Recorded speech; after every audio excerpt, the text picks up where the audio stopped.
Okay. Is everything working alright? Let's see. The sound working at all? Oh, it is. Yeah, I can hear you. I can hear you. Okay, cool. Alright, well, let's start. Hold on. Okay, holding.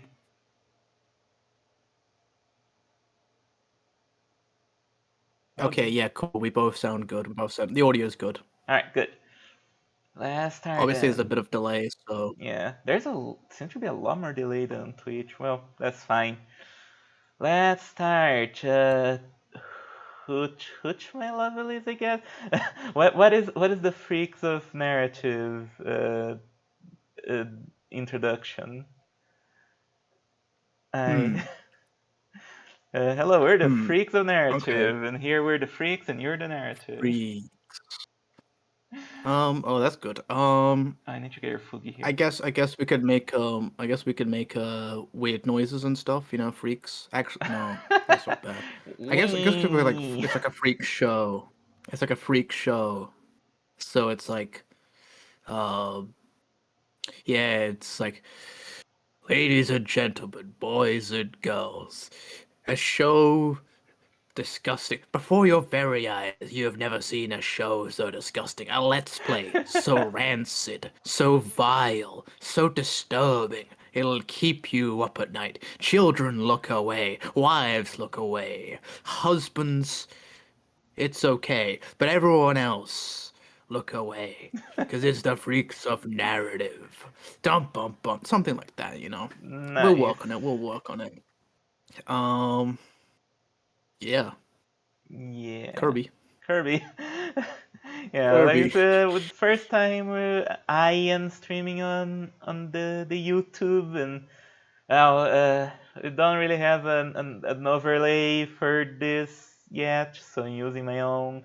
Cause over on Twitch I am a VTuber in the Witch of Starlight, and I have the whole universe in my hand. I was thinking like if I was a super boss in an RPG, like my final attack, my strongest attack would be like to make every single star in space shoot a laser in one specific spot and thus like Hmm. killing whoever is there immediately. I guess mine. I mean, if I was a boss in a game, it would be forcing you to play um mahjong. You Oh. know, it doesn't matter if you're like an 8-year-old and you don't know how to play Oh it. boy. That sucks. You have to play it, and so it Yeah. would just be fucking doing a fat Ron, fucking getting an Ipatsu on you. Like You know. a fucking Jujutsu Kaisen domain expansion where like, okay, now you gotta win a mahjong against me or you die. Yeah, You it's cool. cannot Oh man, escape. if it was like fucking blood mahjong from a Akagi, yeah. Oh So man. that the amount of points you have corresponds with how much blood is gonna get drained from your body. Oh boy. Yeah, that It's sounds like a great. Read Fukumoto Akagi. thing. Read Read Akagi. Akagi. It's awesome. Is Akagi like super long? How long is Akagi again? I'm not sure how many. Hold on. How many chapters is it? It did go on for like 20 plus years. Oh, it's not my favorites anymore. Oh dang. Oh, Can't believe it should be Yakuman though. hates Akagi. That's true. I only gave it a 10 out of 10. How many fucking 306 chapters. So like what, like there's like 70 chapters more than Chainsaw Man? Yeah. Okay, it's not too long. Yeah. Yeah, it did go on for like 20 years though. Um Damn. Famously. 20 years feels like how long it's Famously, going to take for me to finish Harpy story at this rate. I mean, if Sue Harpy story goes to hell at one point, that would be fucking Kino. Oh man. And then she plays Mahjong in hell. She's like, Yeah, I mean, it's like, I can't play it too well because I have to play my feet. oh no, she's knocking it over, and actually, we've fucking talked about this in the first episode of months ago, Mondays. Oh Like, yeah, I'm because the pretty sure Tango plays we talked, Mahjong, yeah. we At fucking least in talked our about heads that. canon. Um, the life's a closed circle or something. Well, that's a fun callback. I forgot about that. anyway, Yeah. enough about fucking mahjong and stuff and fucking anime. Yeah, what were we talking about Kirby. even? Yeah, like like at some point you'll probably make a proper overlay for Freaks of Narrative that's like gross and disgusting, and you can smell it through your screen and run away. But for now, this is what we work with my own Oh yeah, YouTube VTuber layout. It's we fine. we are more swamp than we are freak Start. show, I guess. Yeah, I guess like the whole concept of it was like Swamp Freaks. Yeah. So yeah, I'll cook something, but I just haven't gotten around to it. Yeah, No, that's fine. one day. Let me switch scenes so they can play Kirby because yeah, today we're playing more Kirbs. Because last time, if you check the channel, we have a Kirby video that was streamed on Twitch. From now on, we'll probably stream all the Freaks Narrative things here because it's better probably. And yeah, it's just the last time I couldn't fucking figure it out because streaming through YouTube it requires one extra step, which seems oddly unnecessary, but that's just the way it is. Okay, let me open my totally legit. Let me pull up my Nintendo Switch here. Hang on. Where is it? Okay, like it's down here below. All right. Okay, plugged it in. Let's play the game. Where is it? Wait, why do I still have a window open for Ramune? I think Do we? I do for some reason. I guess I just never bothered changing into anything else. I am a big window sorter router. If I can't if I don't know what my windows are up there at the top, I just close them. Like I need to know exactly which ones I have. I see.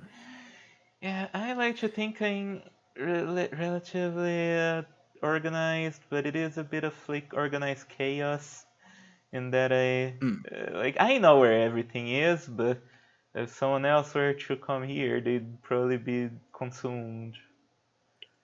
Anyways, let me Yeah. open Messen. I mean the tabs. Yeah, I can read all the tabs, so I immediately know what they are. 1, 2, 3, 4, 5, 6, 7, 8, 9, 10. I have 10 tabs open.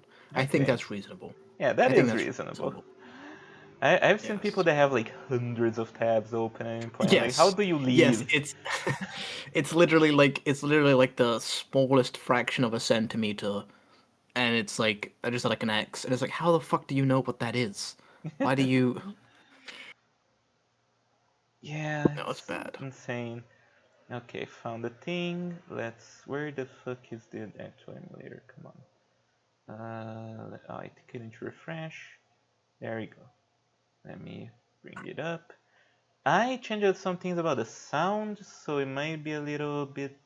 Uh, why the fuck? Oh, hang on. Don't want to stretch it. There we go. Yeah, I might have to check if the sound is good now. That should open Kirby. Okay, it's good on my end. How is it on stream?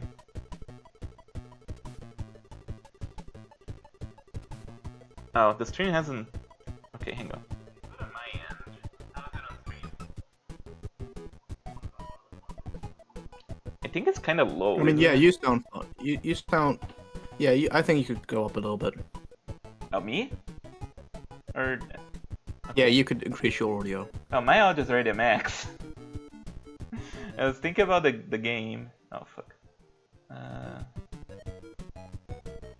Let's see. Let me open the volume mixer. I mean, that looks fine. Oh, yeah, no, Yeah, no, both of it's fine. Okay, everything's fine, then it's fine. If something sounds strange, then I guess I can always like. I think my audio is the loudest, but I think that's what people want, so I think that's fine. Well, yeah, can't argue with that. I guess I'm gonna increase the game volume just a teeny little bit as soon as I find out where the hell it is. Game options, audio. Okay, volume. Let's put it at here, maybe? Probably. Okay, I guess I can start. So last time, we beat half of this game, I think. The game has like 7 words, I think, because it's based on like... It's based on the fucking... on like, the colors of the rainbow. That's one thing about Kirby games. Oh. All the words, usually they all have like... They all will be composed of 2 words that start with the same letter. And there's this whole thing where like usually the letters will form a word that relates to the game. In this game it is the colors of the rainbow, but backwards. So that's fun. Actually, let me... I think I'm gonna put the volume where it was before because... Yeah, there we go. Alright, and then, yeah, the emulator says where I am. Why is it not fucking registering my controller? There we go. Yeah, so we are in level 5, which is Yogurt Charge. That's, you know, the Y for yellow, I guess. So we're missing orange and red. Damn. Cool. I have a high jump. Yeah, we used that last time. And yeah, we're just gonna play and chat away. You know, the old-fashioned let's plays, I guess. We could say 2 friends play. Ha ha ha. Let's go. I don't know that reference. Okay. I don't know what this is. Fun fact, I've never seen a game prompts. Oh, I only saw like... Oh, Hey JD. Don't want this. Hi Janie. There you go. I saw only clips and all this stuff. Wow, this sounds like the slop content of gaming. Like just guys going, I mean, whoa, this game like sucks. Whoa, this game's so bad. Like, look at that, I got hit. Oh man, it's because the game is bad that I got hit. Yeah, and fucking Aaron would always pretend like he's like a master of like video game fucking design, level design, and he's always like, he just fucks up the most basic shit if it's not Mega Man. I'm just like, man. That sword's good. It is one of those things where it's like they were so early doors that they were like, yeah. I don't think they were the first Let's Plays ever, but they were definitely the first like Let's Play show. They didn't really have a lot of options. Would it be earlier than any of the Something Awful people, like Slow Beef? I don't know. Probably not. But I know Slow Beef started forum Let's Plays, but I don't know how it was on YouTube. Ah shit. No, my sword! Oh, Joyce, that's more important. Are they... Hold on. Do they still have all their old stuff? What's like, if we go oldest to newest? Yeah, 13 years ago. Yeah, that was a long time. Yeah. 2013. So what's like the first Let's Play show? Where am I going? Oh, there's a door here. Really? Yeah. I don't know. Oh, this was for a secret? Okay. By the way, I found out that all these buttons, if you press all of them in the game, it unlocks like the extra mode of this game, which is, you know, just playing the game again but harder. I'm not gonna do that. Like, if it was for like an extra boss or something, then sure, but for the just for second quest, not really worth it. Alan, what's the point of playing all those video games? What's the point? What's the point? Oh, the point is to improve yourself, to go beyond your current capabilities and become the greatest that has ever been in the world. Nothing else is correct. Playing for fun? No, we play for not fun. Yeah, that is gay. That is gay. I'm having a terrible time with this game. I hate playing this. Like, whoa. I only play it because I have to. Oh, I can't say that of Kirby. Kirby's too good. Sometimes I think about I think about like what's the point of watching the things that I watch, and like how I should probably just focus on like whatever. Like like if you want to be a writer, let's say, you should focus on just sort of reading for the most part. Fuck. Obviously touch other mediums and stuff and get outside experiences, but that should be like your main thing. Same with music, same with video games, same with animation. And it constantly kind of fucks me up. Constantly, like I start thinking about it. And but on the other hand, I think about hyperfixations. I think about how, like, there's people that are a lot worse than like the two of us, right? There are some people who who the only thing they watch or like play is like Sonic the Hedgehog, or like it is just like fucking Lego Ninjago or something like that, and like they don't. The famous saying, the famous wise saying, I think Socrates says this. You don't choose your hyperfixations, the hyperfixations choose you, and I think that's true. I think. Yeah, I guess so. And sometimes I think like by not watching anime, how much am I denying myself something that genuinely improves my life, even if there's no outward like point to it. Like what is the point of watching all that anime beyond just I have a fixation for it? That's what I think about constantly. I haven't come up with a permanent decision yet. Well, I guess one could always say the old thing of just you conquer a mountain because it's there. That's true.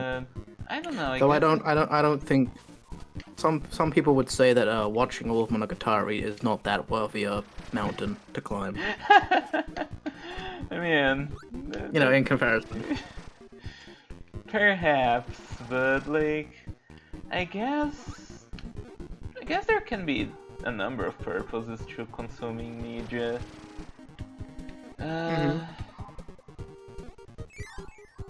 Like, yeah, that's not something I ever particularly thought about, honestly. I mean, there's obviously the question of entertainment, like you are fixated on something because it entertains you, because like existence is a grim thing sometimes, and it's fun to watch movies and anime. No, my thing, god damn it. And so there's that.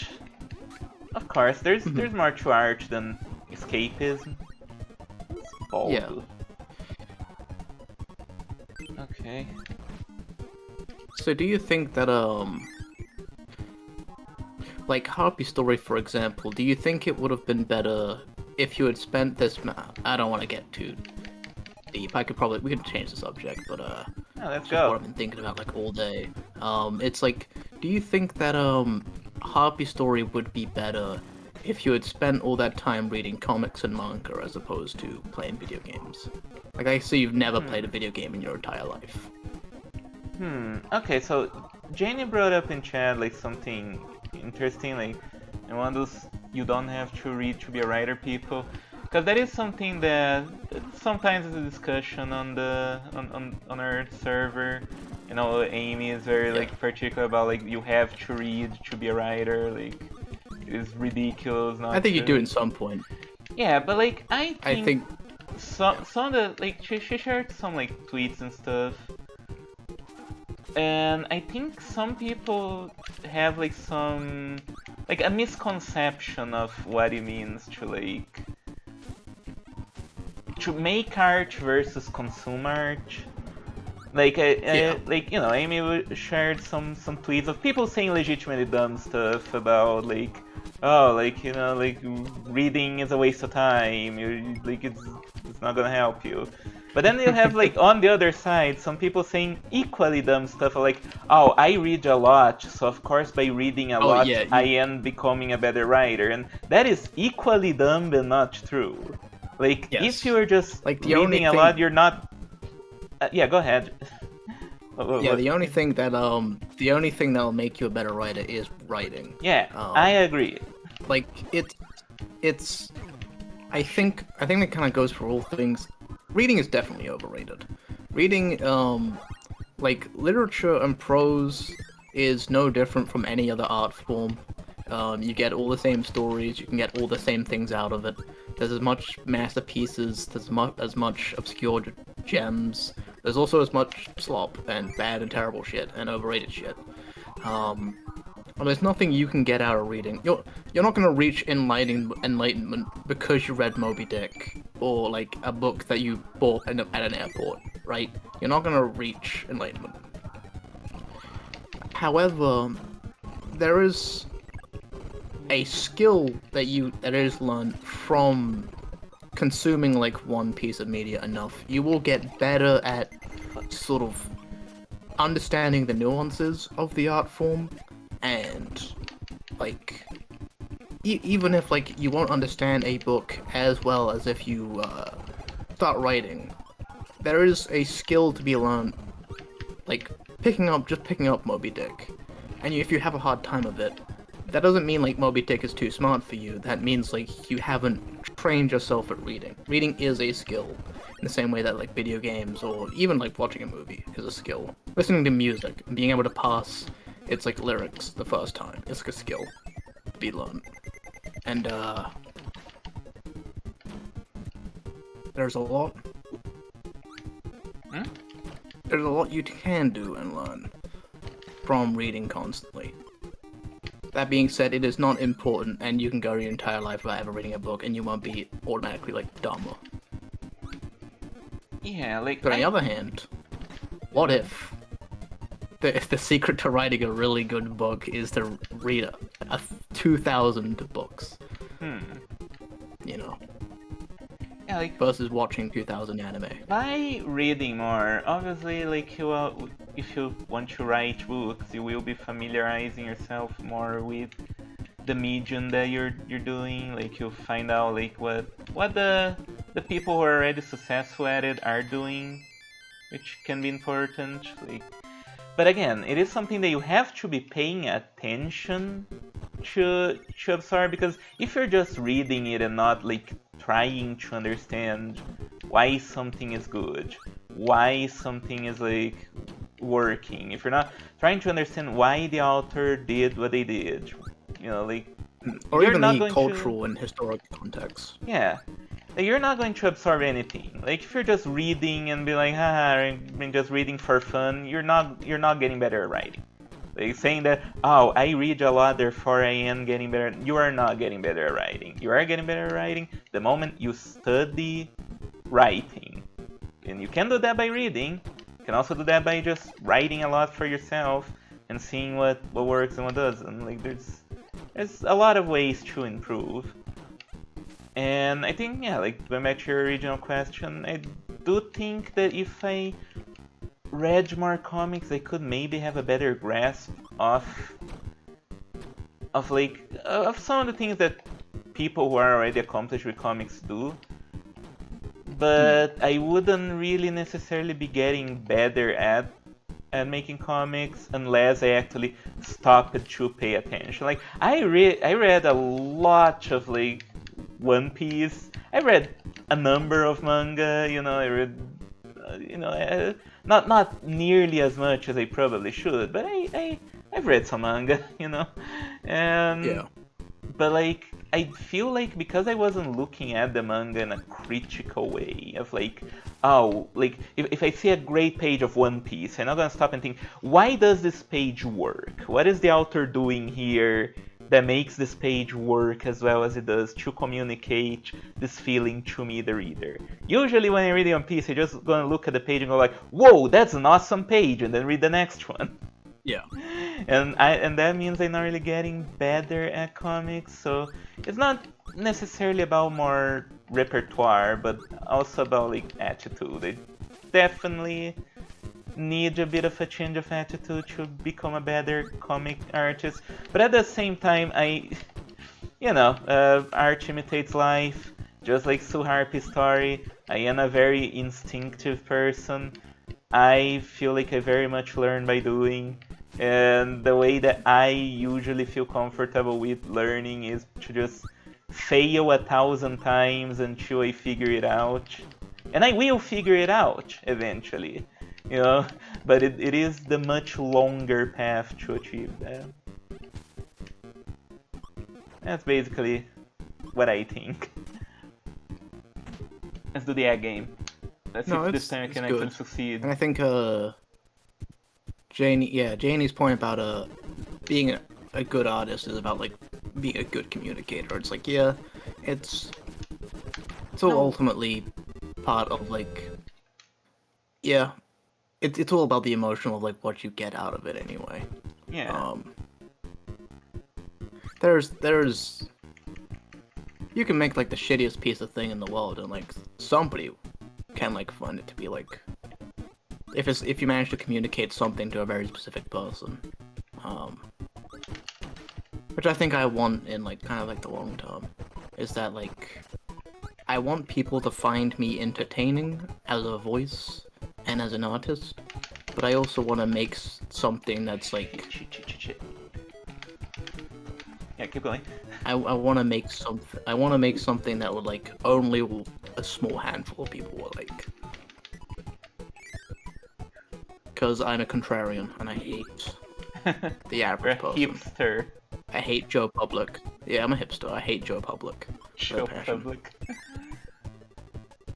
Yeah, that is the thing too. Like we feel like we all the freaks and nerds. We like to do our own things. We like to do our own ideas that aren't really trying to follow like what is popular at the moment or anything. And that does make it a bit harder, but I think it's the right path. Janie asked, is a good artist someone who makes good art, or are they too disconnected? Both of those are the same thing, but they're both subjective. Like, what makes a good artist is only, I can't really stand anything that, anything about Chainsaw Man. I can't stand any single part of that story, or that work. I don't like any of it. Some people like all of it. Some people would say that Fujimoto is the greatest mangaka of all time. I'd say he kind of peaked at Fire Punch and never made anything better.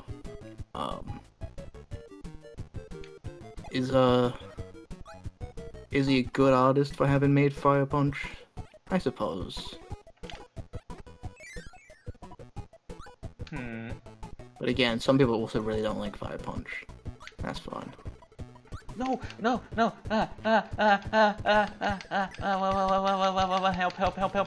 Okay. Sorry. Oh wait, at some point I got healed. I didn't notice that. Nice. Oh, nice. So what about this level is yogurt themed? What part of this level is yogurt themed? Where's the yogurt? I see eggs. Good question. Which one gives me the 1-up? I think it's just supposed to... Well, I guess I am in a nice room right now, which I guess could be frozen yogurt. I don't know. Whoa, I almost died. Yeah, I think the names in the Kirby games are usually more abstract than anything. They're not like supposed to be made of the things that they're named after. Ah, fuck. I lost my hammer, no. Or everything we're walking could be made of yogurt, who knows? Maybe they produce yogurt. Maybe that's the main export of this area of the world. I don't know. What the fuck is going on? Look at this shit. Alright. Which Smash Brothers character do you think is the most racist? What? Well, you know, they've all got their own opinions. There's gotta be one. I mean, the obvious answer. Mario looks like your uncle that says weird shit in the family gathering. Oh, that's true. He is like an Italian uncle. Yeah. They do say some racist things a lot. Yes. So yeah, that's the obvious answer. I think he'll be like, Mamma mia, those I actually don't want to say anything racist. I yeah, better not. Those Koopas don't deserve any rights. They're the woke Oh, brigade is like saying the Koopas are like human beings now. They're wrong. yeah, you know, I've never played Smash with somebody that mains Mario, but I've also never played Smash with a racist before. So, Well, ooh, a fireball. I played Smash like once on the N64, which mm, yeah, like I never owned a Nintendo 64, so it was like in one of those places where they used to be around where you could go and pay a little bit to play games. yeah, Game I shops, I guess. had one. I used to have one of those. Yeah, it was like a game store above, and then like you could go down to the downstairs room and like play video games and stuff. Ooh. Yeah. Yeah, it was cool. It was nice. I mean, I only lived in that place for like a year, and it only opened for a couple of months before I left, so I never really got to hang out there all that much, but it was cool. Didn't have a lot of video games upstairs or downstairs, but I liked that this small town had that. That was cool. Oh, I need to get rid of my power up. Yeah, yeah. Here in Brazil, there used to be a lot of those places, but most of them sold like games that were, pirated, so they kind of disappeared because it is kind of expensive to just have a bunch of original games selling them. And I mean, you don't have like a big name like, like in UK we have Kex, we have CEX, and in America they have GameStop. Is there not like a Brazil? nope, no like big game stars here. No, just not really profitable, I think, because games are just too expensive and there's too much tax going on. Because I think like by gaming law, by laws, like games are considered like for tax purposes like the same as like gambling in a way, like so there's some weirdness going on that makes like games have way too much tax on them. But yeah, like it's just really not very profitable. Maybe nowadays it is more, but nowadays you have Steam, Yeah. So that I feel kind of was the last nail in the coffin, because if you have a remotely decent computer, even if you have a shit box like me, you can still just play a lot of games for real cheap on Steam. Yeah. But there's still plenty of people that wanna, console game. And like, yeah, like almost like the dude bro gamer market of I have to buy a PS5 day one and get the latest FIFA game and Call of Duty. Those people do exist. That's not like a stereotype. It just is real. And I imagine Brazil still has the same people that are like obsessed with PS5. No, my surge. Yeah, like there are stores that do sell like console games and like consoles and stuff, but there's no like big name ones. They're usually like not small businesses, because you need some amount of money to start a business like that. But there's not one that's like like a brand that you recognize. So yeah, like it's just not a thing. Okay, I just had an idea. Yep. A really good idea. What if Las Vegas? Okay. Gotcha. Oh, how would that work? So it's like these big buildings, big lush buildings, right? Yeah. And you go in, and you roll for hot anime women. And there's hot anime women everywhere. There's like hologram women maybe. They're like, you know, come hey, come on in, look at me. I'm like, yeah, I don't know any of them. I'm an Uma Musume. Come on in, yeah. Oh and man, then you with go hot and cosplayers like, outside. yes, and you yeah, you just come in and you sign up your account. You fucking log in with your account and you gamble. Or maybe there's like original ones. I don't know. But the idea is that you gamble, you get your hot anime women, and that's it. You play the games, you lose a bunch of money, go up to your hotel room, and you leave. Just like Vegas. There is one problem that this idea has to, which is the fact that people who usually play these games and waste a lot of money and then aren't necessarily known to be the most prone to leave the house. So how are you convincing them to, instead of just doing it on their phone, to actually like go to a place? Are you saying that gacha players aren't like party animals? Usually. They want to go like on a bachelor's party, you know? Hey, let's go to Gacha Las Vegas. Okay. So, what gacha gamers do I know? There's obviously Amy. She doesn't really waste any money on those games, I believe, but she also doesn't go to many parties. Okay. Killian plays a lot of Infinity Nikki, which is kinda gacha. He does have gacha mechanics. I don't think Killian's really the kind of person to go on parties very much either. You know, like maybe it's a.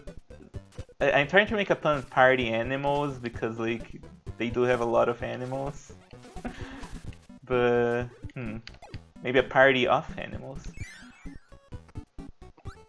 Who else do you know that does gacha? I knew my friend's wife was really into Genshin Impact. Oh boy. Didn't spend a lot of money on it, but knew like all the lore and stuff. I guess that's true. It's like a lot of gacha players, they aren't just, you know, fucking rolling for hot anime women. They also want to know the lore and stuff. So I guess you would have to. Okay, hold on. Las Vegas does have a lot of shows. It does do plenty of shows, and like obviously there's like strip clubs and stuff. There's also like music events and like places to eat. So like you could, you know, have musical events like we saw with Arknights, and you could do stuff. You could do stuff and like come hang out, and there's probably something to do with lore. I don't know. Could There's be. There's exclusive outfits. Ooh. Oh yeah, give them exclusive skins in the game if you attend the event. That'll get them going. You want your wife to be wearing a swimsuit. Come to the event. Or That's the only way. Girl. Yeah. Or yeah, those the suits that dealers wear. Yeah. Yeah. Okay, yeah, there's something there. You can make it happen. Yeah, Gacha Las Vegas, and we'll open it right outside of the actual Las Vegas, right next to it. And we'll send all the homeless people to the regular Las Vegas. Oh boy. Because that's where they hang out anyway. That's fine. I mean, they don't want to hang out in fucking Gacha Las Vegas. They want to hang out in Yeah, probably not. Like, you can't really get any money out of it, so... No. Why would you ever go there? So. Yeah. Jane is getting back into Genshin Impact, and I'm sorry for that. Yeah, sorry for your loss. Yeah. You know, loss of time, that is. Oh wait, but... I didn't mean to... Yeah. I'm sure the story's great. No. As I've been told. No. As I've been told by everybody. No. This gacha. No. This gacha that I'm into gacha has the good lore. This good one, yeah. Yeah. The best gacha is always the one that I'm playing. Yeah. Yeah. Yeah, no, So, I'm too much into like a completionist. Like I have to complete a thing and then like move on. I get really into it. I can sit through and watch every season of Precure or Gundam, but I don't want to watch Precure forever. You know what I'm saying? I see. Oh shit, I need that. I need that. Yeah, like, there is really that, something of like fatigue. Really? Oh, god damn it. Okay, not using wheel here, that's stupid. By the way, my. There we go, I don't know why the thing was wrong. Anyways, yeah, like, I think, like, usually I'll play a gacha for a reasonably long time. I play Genshin for way more time than I would have liked, honestly. Uh, but like the thing is about Genshin is that I found it really fun to explore. Like exploring the world, like I really could sink hours into that. The problem was everything else. That kind of fucked everything for me. But yeah, like there's definitely a point where once the novelty runs out, it's a little bit of like, yeah, like I'm bored now, and then I just let go and I don't really go back. I try not to let myself get like obsessed with online games anymore because it can lead to a lot of problems. It can be actually like addicting, and you're just gonna spend a lot of time. Oh, I want this. A lot of time in this game that you will eventually stop playing, even if it's because the game went offline. Even if it's like, oh, I sank all these hours into say Overwatch 1, and now it's all useless because they closed the game and released Overwatch 2, and I gotta play that. And it's like, online games will always die. That's the thing. Like Arknights will die one day, Genshin will die one day, like ZZZ will die one day, like, and that's just the thing. Like, I would rather. Oh, that's a bonus. Yeah, I think I nowadays make a point that if I am not getting anything out of this anymore, I'll just stop. And yeah, it works. I think the idea that online games are the only games that can die, the only piece of art that can actually truly die, is like an argument for that being the most human art form. Huh. Which is stupid and terrible, but it is, you know. I've now have a argument for like what is the point? It's like, yeah, well, you know, everything else is like, it was probably born before you and it'll live after you. That'll always be fucking the Truman Show, you know, that's gonna exist forever. So it's a piece of shit. But you know, Overwatch 1, that was born and died in my lifetime. And like that's you know, yeah, that feels more human in its own way. That is in its own true. weird little way. It's like a cat, you know. Yeah, like it is. When you put it that way, it is something that made you think, huh?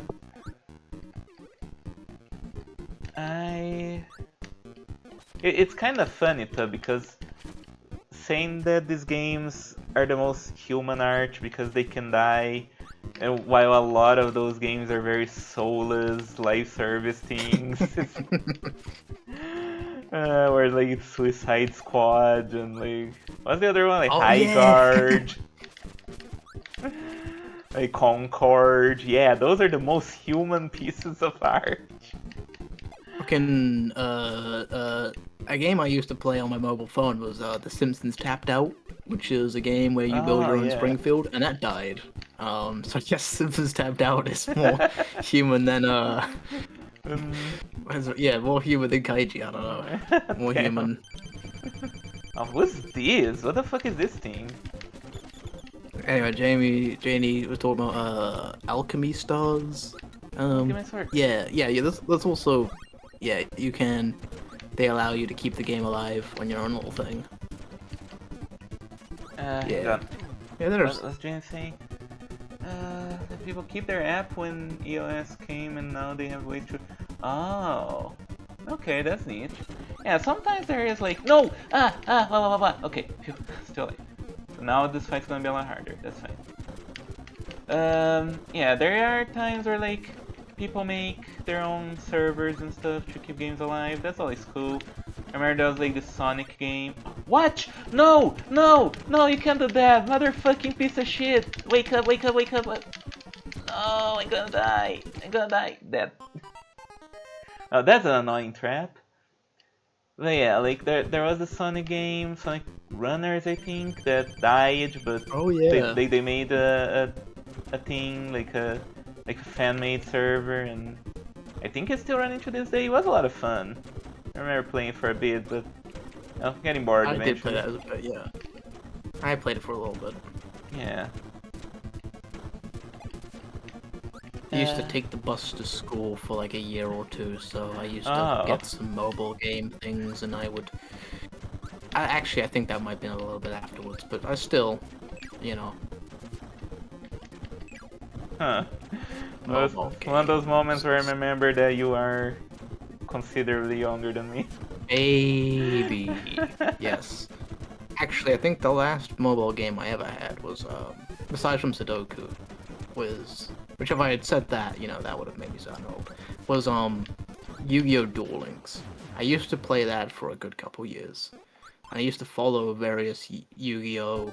Duel Links YouTubers and Twitch streamers and stuff. I was really into Yu-Gi-Oh! Oh, didn't know I that. lost, but then,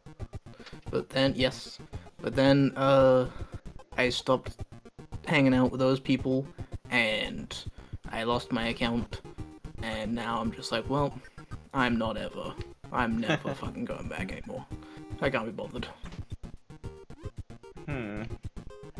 Yeah, Yu-Gi-Oh! Is one of those things that I never could really get into. The card games in general are just like a little too much work for me to put the time. Yu-Gi-Oh! I was really into Yu-Gi-Oh! Like, the original Duel Monsters and Zexal were like one of my shounens, the ones that I'm like, yeah, this one's actually like speaking like to me as like a person. You know, right next to like Hajime no Ippo, I was like, yeah, this is exactly what I want. And the card game, I liked a lot. I thought it was really fun. Ah, fuck.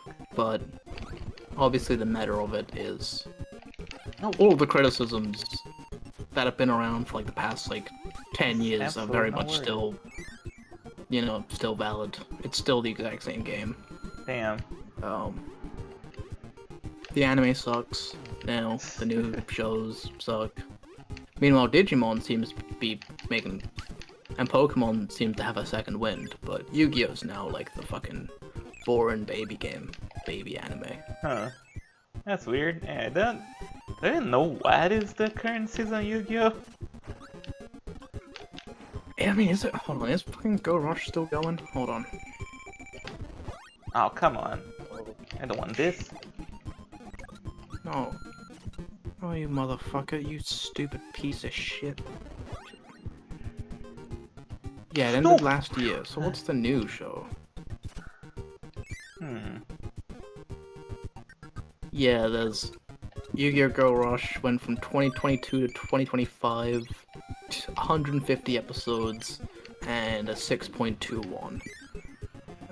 Brilliant. What's the new show then? Piece of shit. Okay, well. Did I get my one-up back? No. Well, that was a shame. Oh yeah! They're doing a fucking, now they're adapting the actual stories in the cards themselves. They're doing a show. They're actually doing a Yu-Gi-Oh! Card lore anime now. Huh. Which hasn't come out yet. Oh, like with the... No. With like the... Like... Doing a show with the monsters in the cards and stuff? Yeah, the monsters, yeah. So like, some cards, they are like... Because they used to have a lot more that were like the card's description was just like a story, right? Yeah. And so there are like entire depicted stories like throughout the art and through the descriptions that is like a story. there's a whole bunch of them. There's a lot of them, and now they're actually adapting those into stories and stuff, into an anime. Man, that's like a good idea. Why did nobody ever think of that? It's way more interesting than like, I like Yu-Gi, I play card games to save my grandpa. It's like, well, like No, there's that's cool, so that's many Kino. hot women in those cards too, and it's like, I want to know about them. I guess that explains Yeah, why it's I'm fucking seeing a card- lot card game. more like porn of these like card characters in Pixiv and stuff. Yeah. Yeah, actually, it started airing last year. Okay, damn. Yeah, no. Card Game Chronicles. Monthly anime shorts focusing on official card game original card themes. The expansion of the demo reel with the same new release. Yeah, Sky Striker, the Fallen and Virtuous storyline, Dogmatica, Tri Brigade, Springinus, branded themes. So yeah, these are all actual things that exist. Oh, that's cool. I mean, am I gonna watch it? No, but it's cool that it exists. Yeah, probably not. Probably not. Nope. Ah, motherfucker. Man, the game's getting a little bit hard now, huh? It's fine. Like when I have 1 HP is when I can actually lock in. Look at me locking in. Yeah. Come on. No. I need to stop floating. There you go. Okay.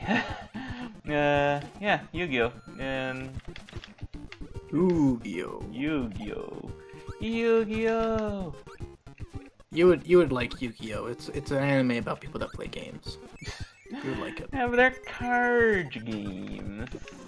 Oh, that's true. That's true. They're card games on motorcycles. What about Reigns though? Reigns is about a VR game where you play card games in VR. Oh man.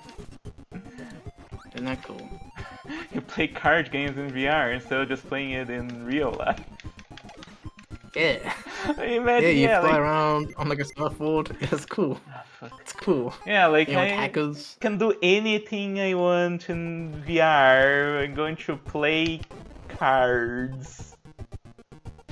I mean, I'm sure the animators and the writers and the staff, I'm sure they were thinking about, okay, VR anime, what do people do in VR? Well, we can't do 150 episodes of just furry femboys making out, so I guess we'll have to come what up do you with mean? You something sure else. can.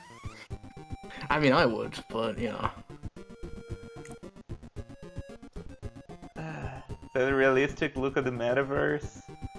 Have you ever seen that video? It was like a tech demo for a VR mod experience. Give me. So like, Wait, what? you go into VR, right? Yeah. And you'd go to VR Walmart, and so you would do your, you would fucking walk around virtual reality Walmart and buy your stuff, and then they would order it and deliver it to you. That is weird. And there's a woman there the entire time who's like, hey, there seems to be no milk in your fridge. Let's go to the milk aisle. Oh, that and sounds then you go to the awful. milk aisle. I hate it. And then you pick up the milk and put it in your trolley, and then you go to the checkout. Oh my and then gosh. in about a day or two, they order you the milk.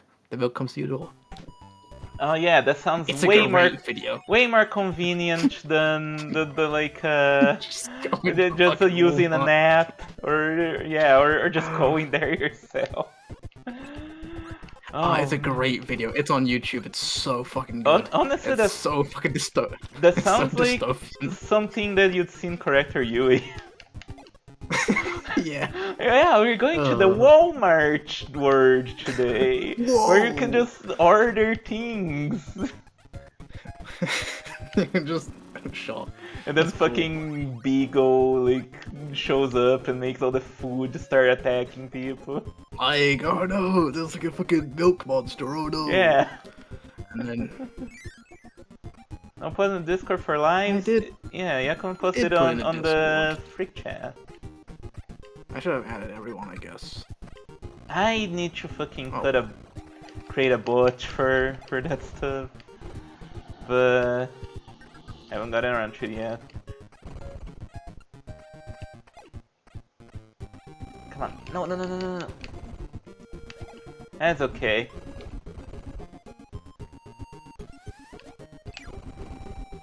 Yeah. VR is a weird thing. Yeah. Yeah.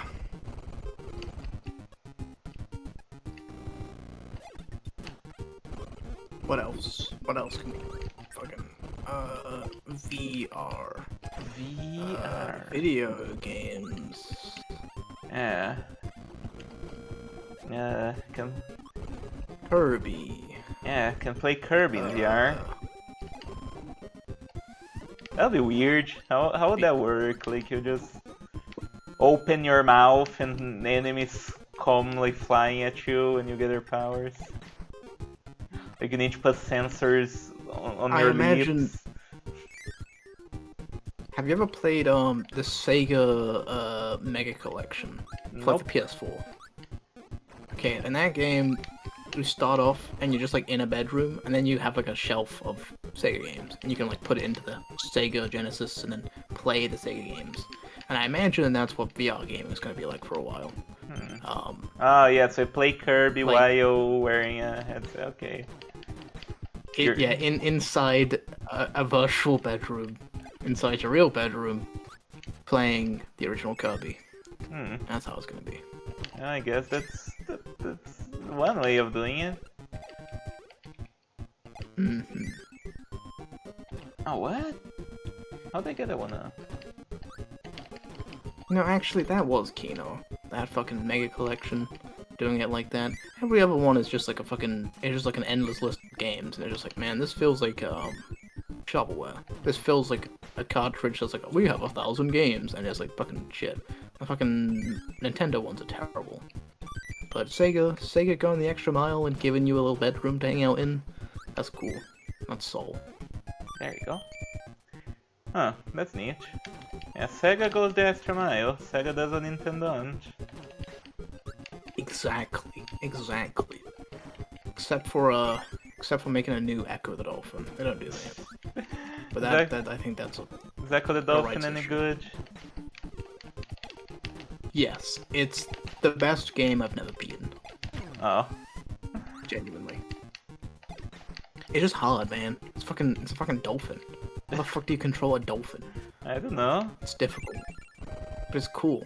It's You- really good. It's like Chrono Trigger but as a dolphin. It's awesome. Like Okay. genuinely. It's great. We go back in time. Yes. And you fight aliens. Oh boy. And all your friends at first you start off as a dolphin and you hang out with your friends, and then all your friends disappear. And you're just like in the lonely vastness of the ocean and space and time. And you gotta fucking save people with your psychic powers. It's awesome. Damn. Best game ever made. A powerful dolphin. Yeah, but I've never beaten it though. One day. Yeah, it wasn't ever really a Sega head. Apparently the Sega consoles were like really popular here, but my first console was a Super Nintendo, and then after that I went PlayStation and never looked back. Yeah, I mean I would look back now. If I was a kid and I had a fucking PS5, I'd be like, man, why did I fucking continue with PlayStation? I should have switched over to Nintendo or something, or a PC. Yeah, the PC is definitely the better option. I think if you have a kid that's like 12 or older, you should just get them a PC. Honestly. Yeah, like, pretty much. There's no point in fucking no games PS5 or no games Xbox One. Oh, there is Series Astrobot, full of reference that they're not going to get. There is Astrobot. And you know Spider-Man 2. You know that the year that Five-Eyed Two. Astrobot came out was a bad year because he won the Game Awards. Like nothing else was there. Fucking hell. Like, and then the game doesn't seem bad, but like it's also not the kind of game that usually wins awards. There's just nothing else, man. There's nothing else. I think that might be a problem where, like, even though it's like a new art form, there's like so much video games that come out that I don't think whoever's voting on it has played enough video games that came out that year to have an actual summation of like what is the best video game. Yeah. You know, I mean, the Game I think Awards, it's a lot like, easier. nobody really takes them seriously, so... No. Oh, can I go back? I think all award shows are kind of jokes.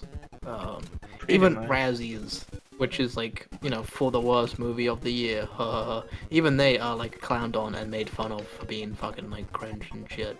It's just kind of pointless. Yeah.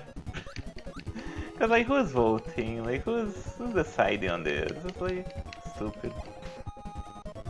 Okay, I need something that can break that. I really would like these 3 1-ups, but I don't think I can get them. How would you even go about making a good awards show? I mean, there are like the YouTubers usually have like their own like game awards at the end of the year, and I guess it's fine when it's just like one person's subjective opinion. Yeah. When it's like, oh, like some committee voted somewhere about like what is the best game of the year. It's like, who cares? Who are these people? And look, we have celebrity to do a thing. Hey guys, it's me, I'm celebrity, and I'm doing a funny bit. And celebrity has nothing to do with gaming. It's me, I'm Ryan Gosling. No, not Ryan Gosling. Fuck Ryan Reynolds. I'm Ryan Reynolds. I'm Deadpool, and I'm doing a Deadpool bit. The best soundtrack of the year goes to Mario. Oh boy. Oh. Yeah, fucking Seth Rogen. Just imagining Seth Rogen doing a fucking Donkey Kong bit to talk about Donkey Kong Bonanza. Like, I'm sure that didn't happen, but I imagine it would happen. That would it did happen. Be funny. And no, it would suck. It'd be terrible. I don't want to see fucking Seth Rogen do anything. What? Aside from being a fucking grave. Wow.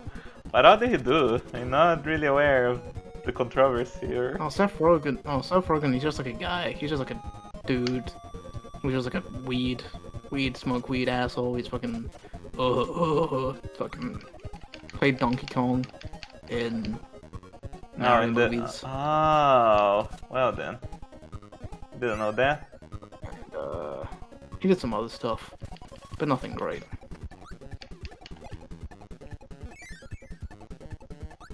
Oh yeah, oh man, I fucking Imagine Dragons. Imagine Dragons doing anything besides from being in a grave is also a big problem. I gotta be honest, I don't even really remember what Imagine Dragons sounds like. I'm sure I heard it. But... Yes, you have.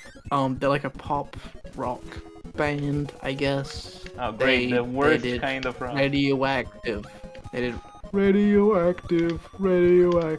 Whoa. Boy. Like there was so many like AMVs and then like on the radio all the time.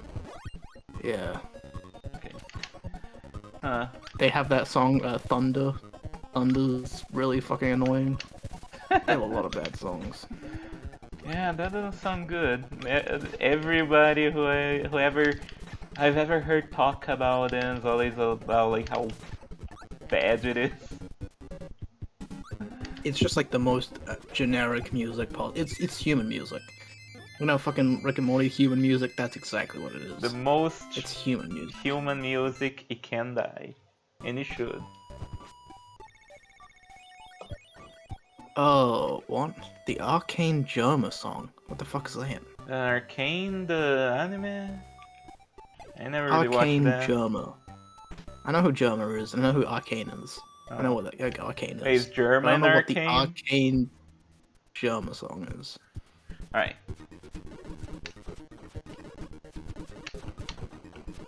No, motherfucker, why is this minigame so hard? Is Germa a real person, or is it somebody that, like, it's a meme? The fact that he's not real, but we pretend he is real, is like the meme, is like the bit. I mean, I've never watched any Germa things. The only reason I know he is because I've seen that one picture of his face that looks Yes. like that's one of the most hideous images ever produced. Yes. And so I would say that no, he's probably not a person. It's probably just that one horrible thing. Yeah, that's what I imagine. That's what I imagine. I imagine there's like an entire Reddit where it's just like a subreddit where it's just like we pretend a streamer exists and his name is Germa and he says funny things and plays video games. Huh. Did you hear what Germa did last night? Sure did. Sure did.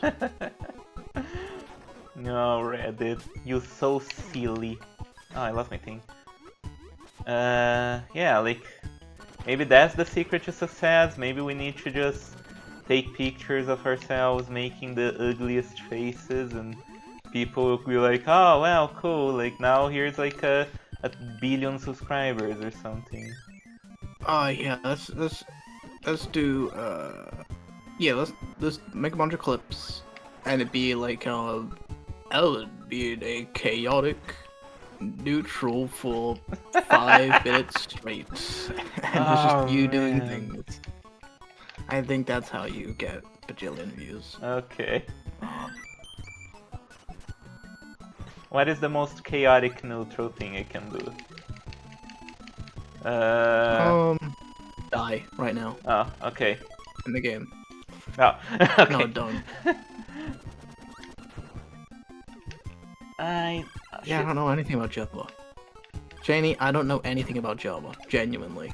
Janie is And the that's kind of fine. person that would actually know about Germa. Yes. I'm not surprised a bit. Yeah. It's not anything against Java, it's not a contrarian thing, though I am contrarian.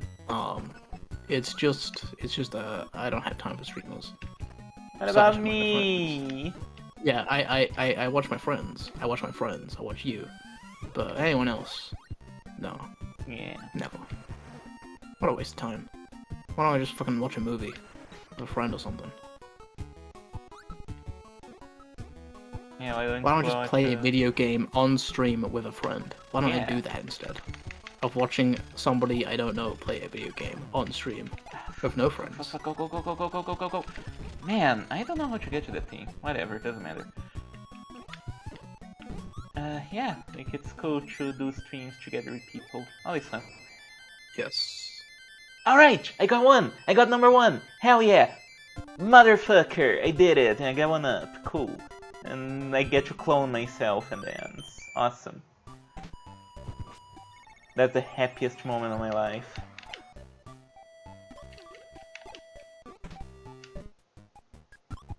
Good job. Thank you. It's kind of funny how this place is called like Orange Ocean, and yet the levels seem to be ice themed. There's no ocean. Yeah. There's no ocean. But this should be the yogurt level, but I guess not. Yeah, there's like stars in the Oh background. shit, UFO, nice. Yeah, well, don't question the logic of Kirby, I guess.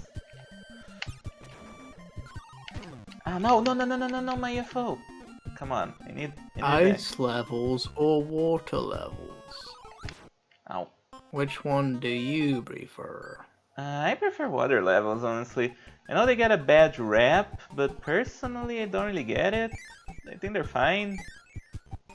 Like, people will be But like, you move so slow. ah, you're so slow, but like, not really. Like, most games let you, like, speed up.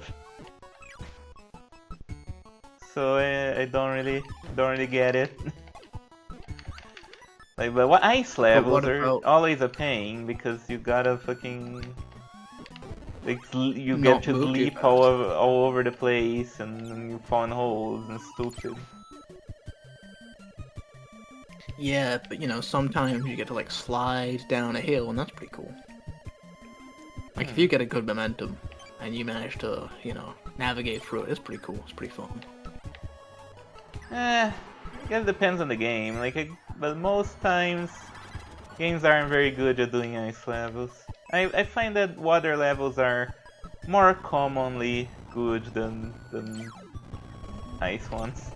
At least for me. Oh wow. Get fucked. Man, UFO is such a cool power up. Just fly. You shoot everything your way. Just ignore the entire level. Fuck off. Oh. Will it work here to... You gotta find out. Okay, it does.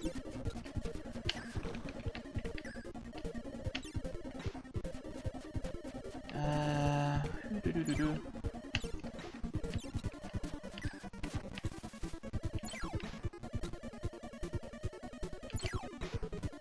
So... What did you do today? What did I do today? Well... Not much. I drew a little bit of... I actually didn't really draw a Harpy story. I just opened the document, didn't really draw. But That's fine. I did draw the thumbnail for the stream, so that's something. Oh yeah, that was cool. It was a good swap game. I like it. I like Yeah. it. Other than that, pretty much just kinda did nothing all day. Come on. No. It's been some weird days creatively for me. My shoulder is still hurting a bit, so I don't want to push it too much. But also I woke up kind of late, so I didn't want to do something that would take too long before the stream, like playing Ultima 5 or something. So I just kind of ended up... Oh, Meta Knight. I just kind of ended up not really doing much of anything.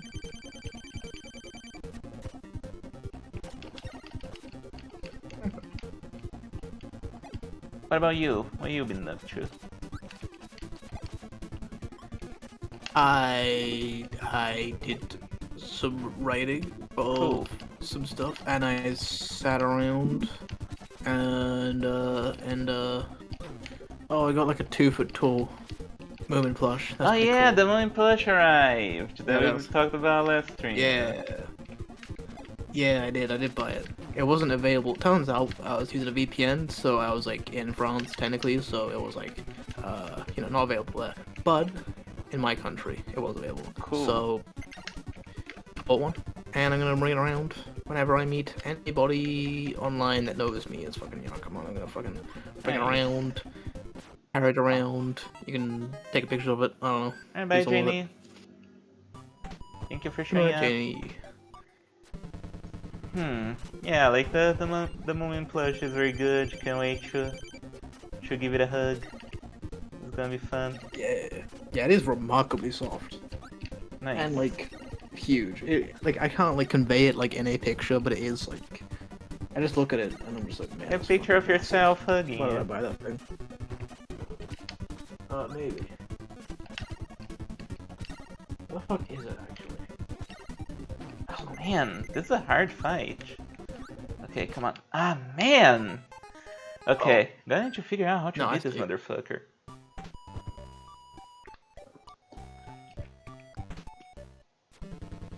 What's coming out soon? Oh, there's that Pragmata game that came out. Yeah, What that do you think came about out. Pragmata? What's your opinions? I mean, I saw Yatz's review. It seems okay, I guess. Not really sure what all the fuzz is about. It has a cute little girl, I guess, that you take care of, I think, in the game. And you're like a big dad guy. Take care of you. So it's basically, yeah, just another one of those dad games like New God of War and stuff. That seems fine. not really something I Yeah. particularly care that much about.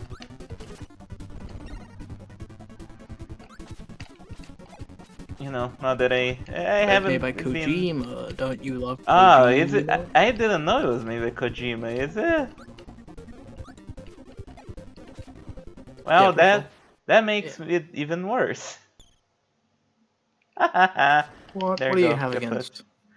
This, yeah, the second I fucking put anything into the search bar on Steam, Pragmatter is the third thing to come up. Yeah. What's your problem with Kojima? I mean, What does he do? we talked about this last time. I just don't really like his style of writing very much. Oh. Yeah, like it's Oh true. It's yeah. true. Not even Just Death Stranding. I mean, I haven't played Death Stranding, but it seems kind of dumb. Me neither.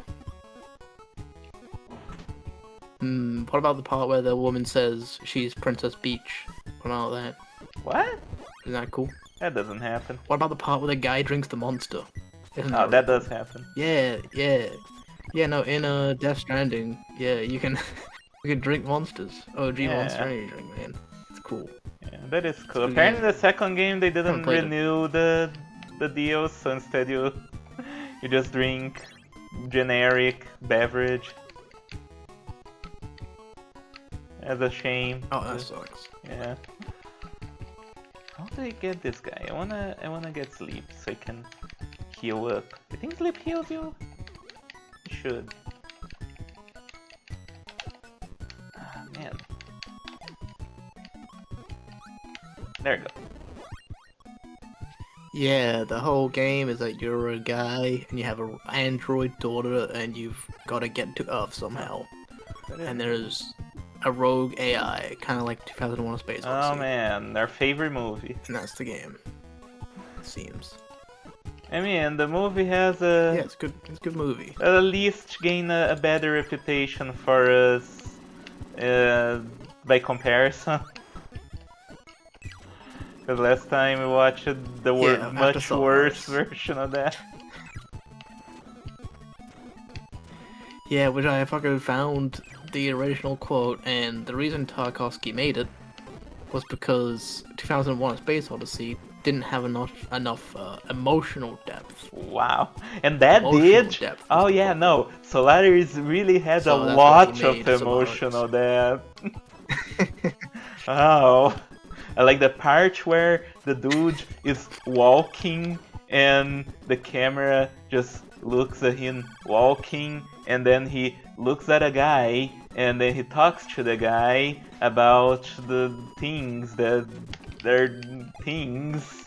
Yeah, that was really emotional. Maybe humanity is better off by suffering. What if maybe humanity is supposed to suffer?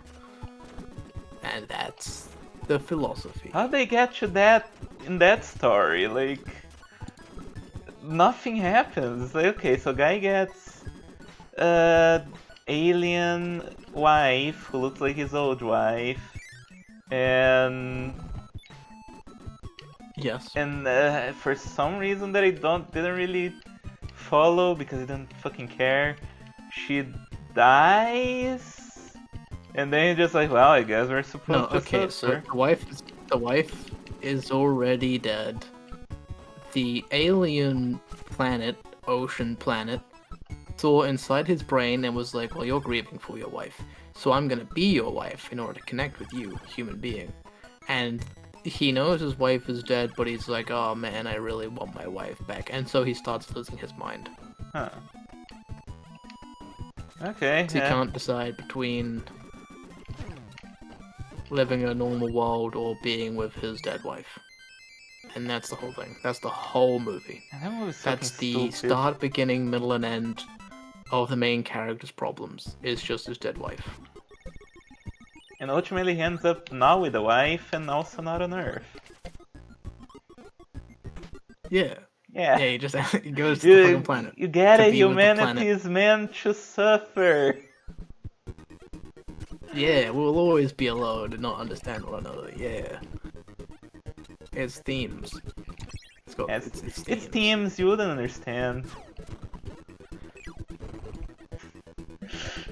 This week is going to be something, huh? This will be a good week. Yeah. Oh man. So, is Kizumonogatari a good introduction to Monogatari? I mean, it's the beginning of the story, but like Nishio is seen as a writer. He's the type of guy that he likes having all the characters have a backstory and like a mystery to them, and that is going to be explored later. He likes having that set up. He likes writing out and fleshing out their laws, and then they're sort of starting somewhere, sort of a quarter of the way in to the story. Like the main character in Zarigato is has already been involved in murder mysteries before, but we start off, you know, in like a new one, a new murder mystery. And seemingly at first we don't know that he's been, but he's apparently it's leading up to a big thing, but it's cool. Please don't lore dump about Monogatari. No, this is Zarigato. Is this that is way better? Isn't there this? Wait, what is the relation there? Zarigato is a Nishio. The first things Nishio Scene ever wrote was a book called Zarigato. Okay. It's a murder mystery about a guy who, you know, he's escorting this genius girl called Kunigata, and they go to an island full of other genius people, and then a murder mystery happens. And we continue following this teenage boy throughout all these journeys, all these different shenanigans, and it's actually really good. I really like it.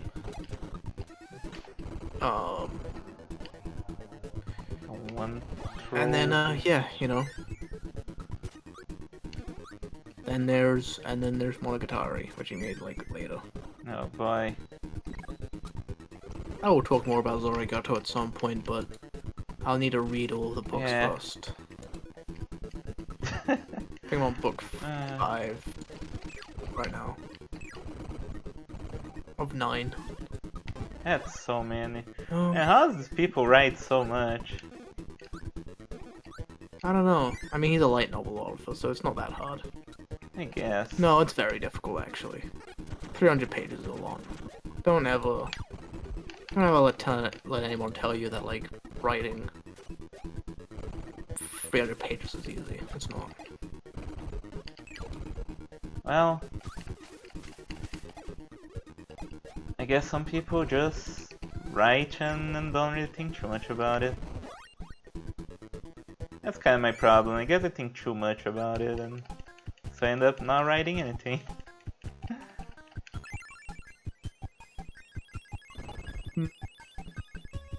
I wouldn't really say that about Nishio Scene, actually. I think that guy does think about it a lot.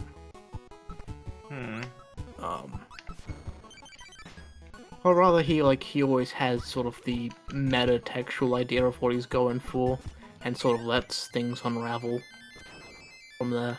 Whether or not it's like good or not is like up to you to decide, but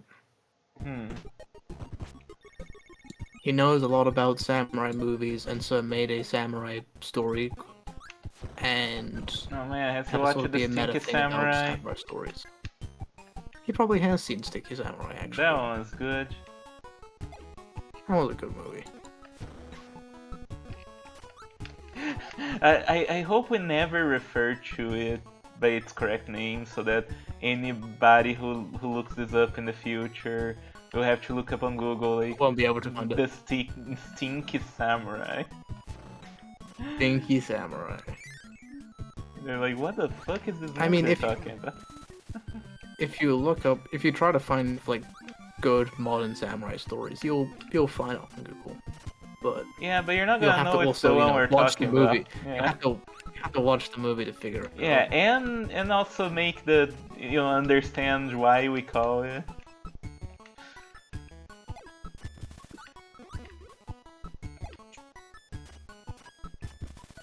There could also be the... Yeah, maybe Lady Snowblood, she steps in poo, and so people that watch that, they're like, oh, so that's why they call her Stinky Samurai. No, not Lady Snowblood. Could be, you don't know. You don't know. Maybe she's a stinky lady.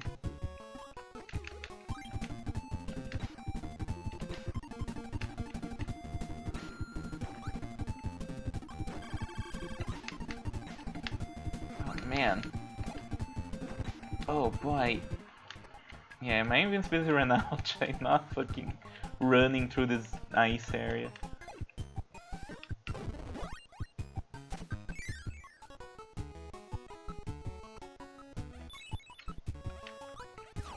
Alright. There are other samurai movies in the list, right? We have watched like one of the Zatoichi movies. I think that there are more of them there. Yeah, What there's a lot other? of Satoichis, Yeah. there's more Kurosawas. I have put Lady Snowblood on. Kurosawa, at least the Kurosawa movies we watch, they feel less like samurai movies, more like war movies. Oh, there's proper samurai one. There's Yojimbo and Sanjuro in a watch. There's proper samurai. Alright. One day we'll find the good Kurosawa movie. We will. Ikaru is on the list, as well as Seven Samurai, as well as High and Low. I suppose they'll also be really good. Well, that remains to be seen. Alright, got my freeze back. Yeah, in this game when you swallow 2 enemies that give different powers, like you get a little bit of roulette, and you can get like any power up that way. I think any power up. I don't know if you can like UFO or something. Oh, cool. But it is one thing you can do. I want sword, I want sword. That is cool, actually. It's a neat little thing. What's the last modern Kirby you've played? 64, I guess. Because they haven't really played that many of them, Oh, which damn. is why Okay, yeah. I wanna play more of them. But I have watched Let's Plays of the 3DS trilogy. They're very good. Like, I would really like to play those at some point. Oh. You know, that is Return to Dreamland, That includes Triple Deluxe, Squeak and Squad? Plan Robobot. No, I forgot what Squeak Squad's for. We will play Squeak Squad, but Okay. that is one that I don't really know anything Yeah. about. Absolutely. That's the one I'm most looking forward to. It is the most freaky one, I guess. I'm gonna stop looking at fucking Steam. Steam? Yeah. Yeah, no, it's just like looking around Steam for like, you know, things to talk about, but there's like nothing. Yeah, been a little bit of a slow period for games, I think. Nothing really all that great coming out. As far as I know, at least. Like, I only knew about Pragmata after the Yahtzee review, so maybe I'm not really exactly in tune with the goings-ons. What the fuck? I mean, I've known about Pragmata for like a while now, because everyone seems to be talking about it. Which is cool. Yeah, they just don't really keep up with AAA games anymore. They are kinda poopy a lot of times. Yeah, that's probably best. Alright. Oh, fuck. Probably getting to the end of this game. We are in the last word, I believe, so... My fight D. The big D.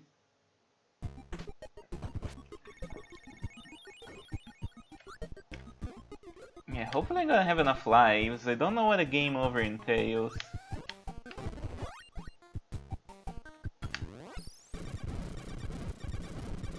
Hopefully not going back to the start, because then I think we should just move on to the next Yeah, one. I If would that agree. genuinely happens. Fuck. Yeah. I mean, I could always put a safety save stage. That's always something that can be done.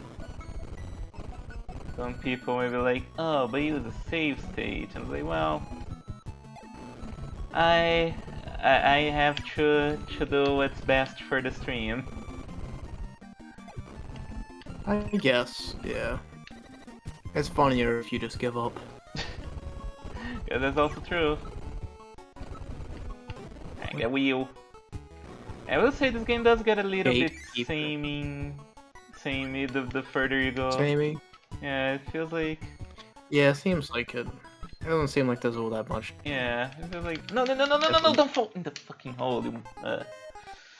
Yeah, like the gameplay doesn't evolve very much. I feel like the previous game worked a lot better because it's so short. It's just a short little thing, like one and done. This one goes on for a little bit too long. And I am going to fucking die the same way. I hate this. You don't think this game, expands upon its ideas enough? It expands upon the ideas, but like it has more gameplay elements, and that's cool. At the same time, come on, get the fuck out of here. Really? I'm going to fucking die again. No, wait. Okay, survive.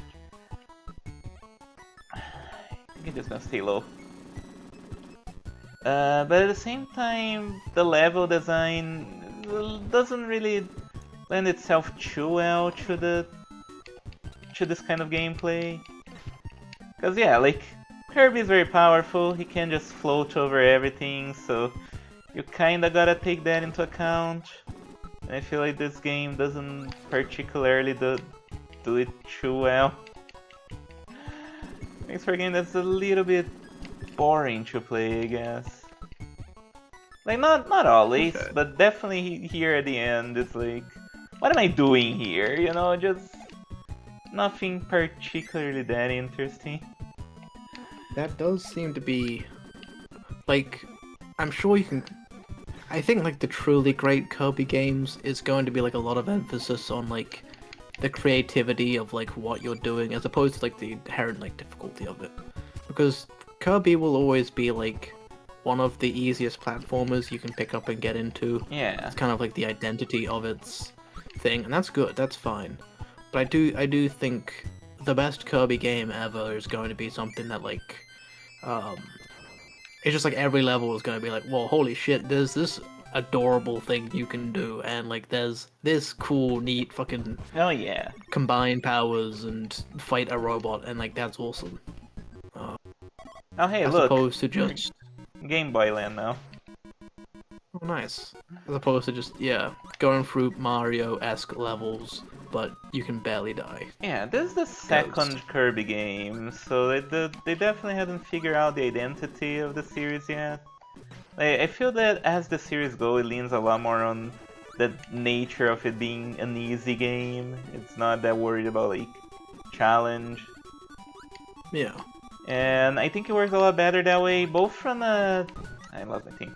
Both from a gameplay perspective and a story perspective. Because yeah, eventually it starts to lean a lot more into like... The game is not just easy, it's Kirby that's powerful. So, and that's what makes the game so easy, is that you are controlling a really powerful creature. And, like, they lean a lot more into that. This game, not so much. Like, we're not really fighting any evil gods on this one. Or if I Nightmare, apparently. Yeah, I looked it up. But yeah, Nightmare is just kind of a guy. Just an evil wizard. It's not as interesting as a lot of the other Kirby final bosses, where you're fighting some actual eldritch entity that is like destroying the whole world. One of these earlier games, it does end with like a being made of nightmares. I'm pretty sure. I can't remember which one it was though. I mean, yeah, like, it's like you. And this one you do fight a guy called Nightmare. Is that what you're thinking of? That is a villain from the anime. That's cool. Yeah. Oh, by the way, there is something I need to talk about with Nightmare once we get to him. If we get to him. Sure. Because I was looking at something, and there's something that struck out to me about his design. But we'll get there when we get there. Ah, fuck, how do I... Okay, there we go. Yeah, thankfully this level is a lot easier than the previous few. I imagine this is the last level because this is the nostalgia one. That's usually how it works, right? Ah, fuck. Whoa. Okay, I can go through the clouds. There you go. Alright. Alright.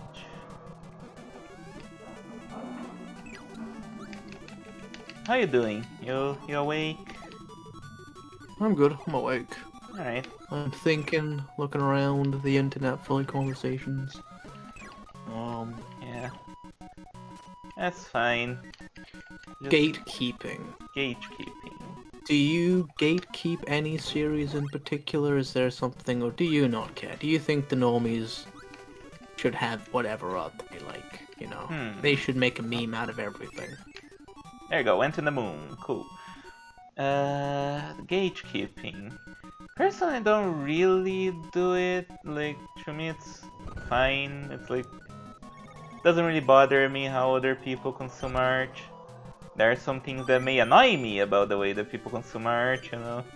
There's this thing in like Undertale and subsequently Deltarune fandom that's like creating AUs where they like they create their own versions of the story, and like there's some, like, especially with Deltarune, there's people who make unofficial episodes of like, okay, episode 5 has not come out, but there's people who make like fan-made episode 5, and like, why can't you just like, it's not going to be better than the one that will come out eventually, so I don't get it. I think it's kind of disrespectful even, but at the same time it's like, it's something that I'm not really going to think too much about, you know.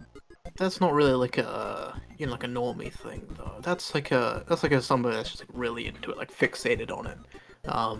You have to be pretty fixated on something to make a fan fiction or a fan game. I guess so. No, I'm talking about like, what if there was a Deltarune? What if Deltarune gets bought by Disney? Oh boy. And there's a Deltarune movie. That would be starring so sad. Timothy Chalamet as Chris. Oh man. Well, how would you? I would cry. I would cry. And then everyone's making memes about, yeah. What's the fucking Melissa McCarthy would be? What's the dino girl's name? Susie. Susie, yeah. Who'd be Noelle be played by? Sydney Sweeney. That'd be pretty funny. No. It'd have to be. No, who plays like MJ in the Spider-Man? What's her name? Zendaya. Yeah. She will play Noelle. Okay. Yeah, I can already picture it in my head. Yeah. It's good. Nope. Yeah, there's like memes. Yeah, that would suck. But, well, I guess I would just not watch it, and it would just be annoying to have a lot of people going like, whoa! The Deltarune movie was like so good, you should watch it. Like, wow, there was a lot of lore that only exists in the movie, and it's like, can we like understand that this is like a really cynical thing that we shouldn't be enjoying? What if in the trailer, Chris is going down the hallway and he's like, man, that's Susie. She sure is a fucking poo-poo head. I hate her. And it's like, Chris? She's standing right behind me, isn't she? Oh, and in order to do that, they add like a new character. There's also a human, but like a nerdy kid, you know, like a Greg from Everybody Hates Chris. It's Chris' only friend.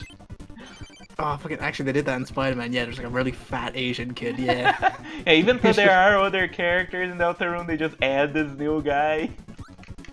There just needs to be a really fat, really fat Asian guy or a really fat gay guy. There's always one who's making jokes.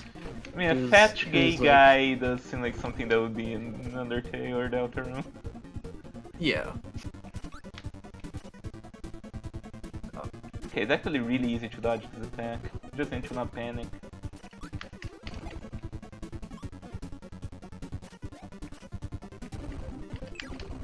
Okay. Oh man, live action Deltarune. Oh yeah, and then Noelle's gonna be through there the entire journey, and she's like a girl boss, and she like kicks ass. Yeah, she's like, like Chris starts to like get like the voices in his head and like you should kill all those people. It's like you don't get to tell me what to do. Noelle's like, boys, am I right? And then she Yeah. starts like kicking ass. Yeah, you boys can't do anything. Oh boy. Of course, Rousey is like a hideous fucking CG creature. Yeah, Like Chopper absolute from- fucking shit. Yeah, like Chopper from Yeah. One Piece live action. Yeah.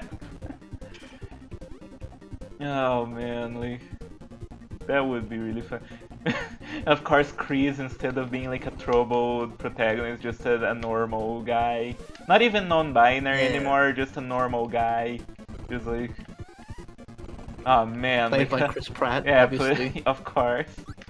Yeah, like, Of my course. life is like so boring. I wish something would happen. Whoa! My life is like a video game. Yeah, that song.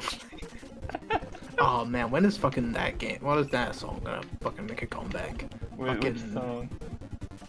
My Life is a Video Game I don't by think I ever Falling in heard of. Reverse. Oh, it's you will love it. It's about Oh yeah, it's video about games. video games, of course.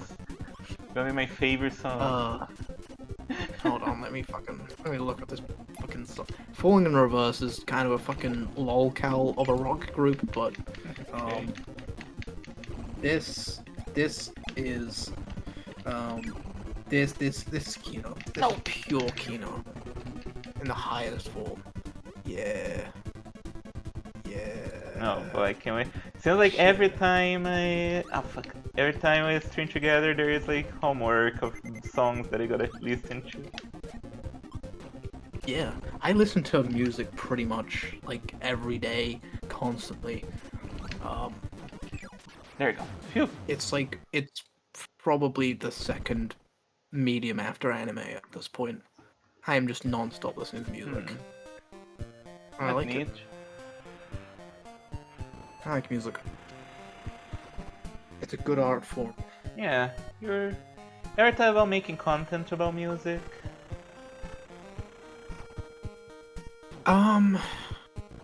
I mean, this is like pretty strong deja vu right now, so I'm gonna say yes. No.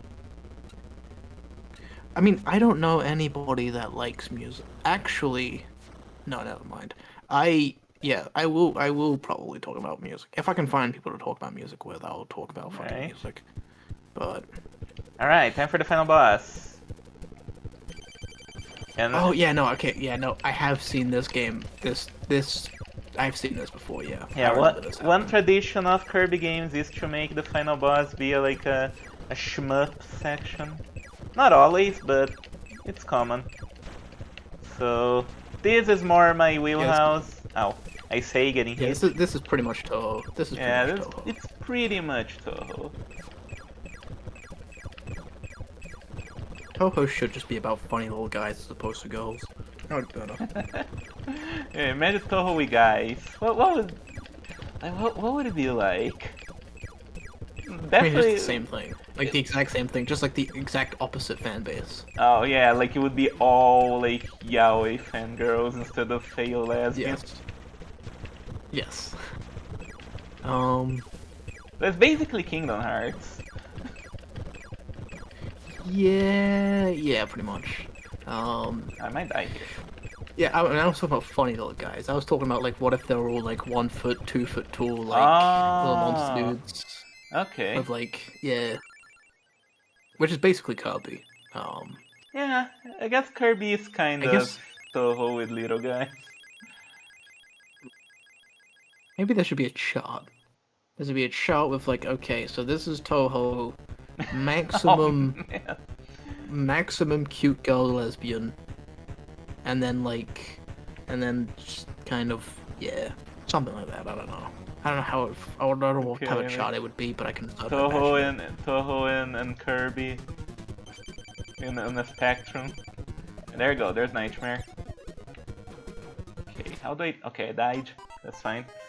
Oh man, honestly, I'm going to put a save state here just in case. There we go. Yeah, like we never actually released the Kino slop chart, so No. I guess it would be our first chart released. I mean, I'm not actually gonna make that shot, but Yeah. I do think that Shoot this me guy. saying that Metal Gear Solid is Ghost in the Shell, like the Kingdom Hearts version of Ghost in the Shell, I think that might be the single greatest piece of analysis I've ever made. Huh. I said that last time and I've been thinking about it. I was like, yeah, that's good. That's really good. How do I beat this guy? I guess it's only when his robe is open, probably. Like now? Yeah, okay. Alright, this is a... Like, presentation-wise, this is a pretty cool final boss. Yeah, this is really dope. Yeah, like the scrolling background.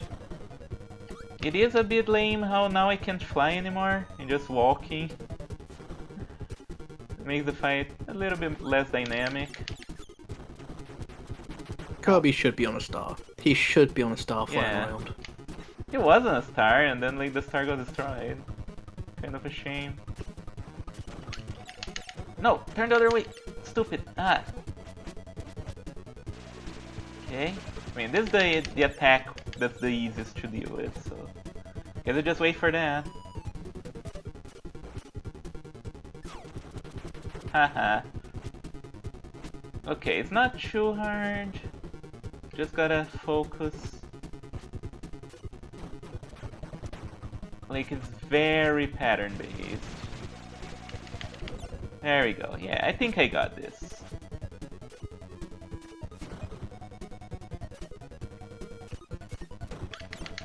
Okay, there we go. I can get some extra hits. Alright.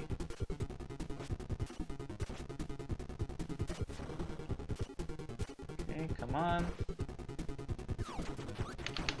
Ah, can I? No, I can't. I mean, maybe I can hit you in there, but I didn't. Okay, can hit in there. Ah, fuck. It is one of those fights where you gotta wait a lot, which is unfortunate. It was the style at the time. Yeah. Ah, there we go. I mean, There. Shinobi 3, the best retro game of all time, that had no waiting. That was just pure Kino front to back. Pure. Actually, the ending credits was actually kind of long, but, you know, that's fine. That's fine, that's good. You know? Just you on a horse looking at the sunset, that's good. That's perfect. Ooh. Yeah, like there are some games that were more action-packed. Like, this is the time where there were a lot of games where you just had to, like, wait around for the boss to be vulnerable, and nobody likes that. Okay, think? Come on. Ah, fuck. In such a small window, too. Alright, come on. But he's not doing the attack that's easy to hit anymore. That's annoying. Whoa, what's that? Okay, don't know what he was... Ah, man, I'm going to die and have to restart this entire fight over. That's cool. Ah, man. Did you ever play Mass Effect? Play Did what? we talk about last time? Mass Effect. I have not played it. I would be interested in playing it if... Ah, fuck. If it wasn't, like, stuck to Origin. You know, EA's... Which I don't think it's called Origin anymore. You know, EA's shitty launcher, DRM. I would like to, like, pirate that game if possible.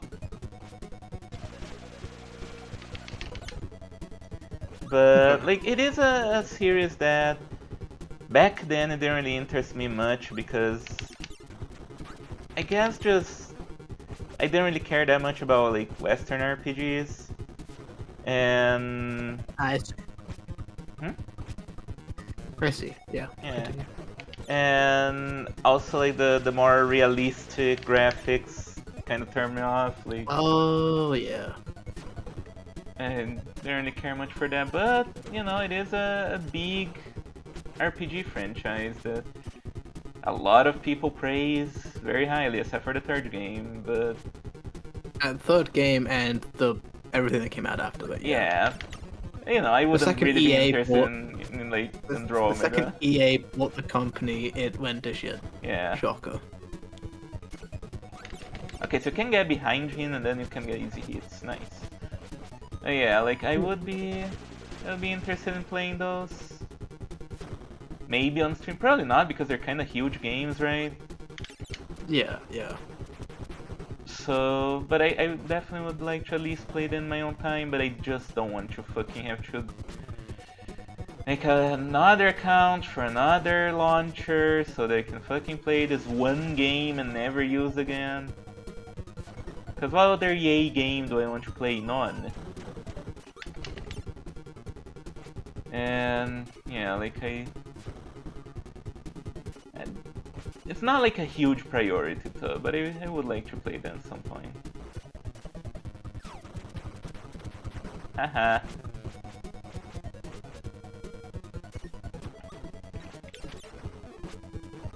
Come on, I need you to give me an opening. Okay, here. There you go. Alright, one more hit and we're done.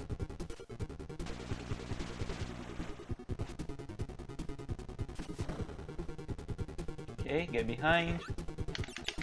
Oh, what? That didn't work.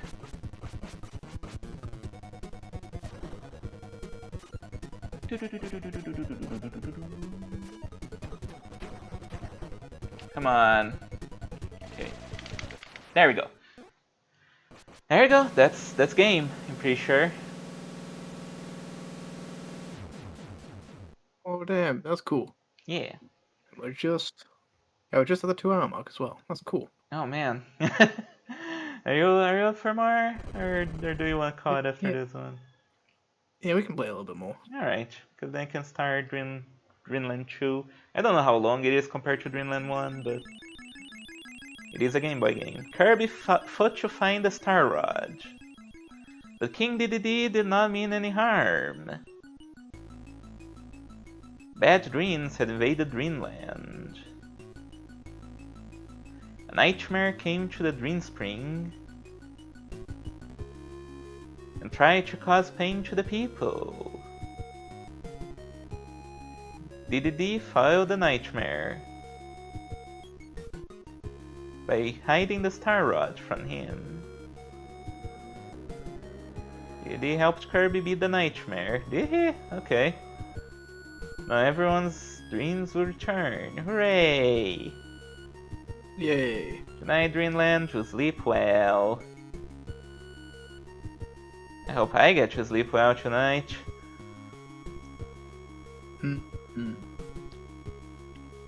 Alright, and I did it without using save states. I did put a save state down, but it did not load. You didn't use it, yeah. Yeah, so I beat That's this game save stateless.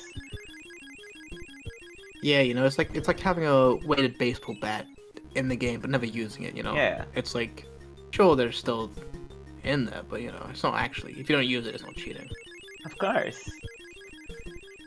It's not That cheating if you don't happens get in caught. Kaiji. Oh, really? Is there a Not baseball the arc wasted in baseball. Kaiji? No, not the wasted baseball, Oh. but that idea. That Okay. idea of, well, Uh, having yeah. something in the game, if you don't use it, it's not technically cheating. Yeah. Makes sense. It's great. Oh yeah, I believe Kaiju is good. Like this game is rather strange, cause yeah, it is significantly harder than the first.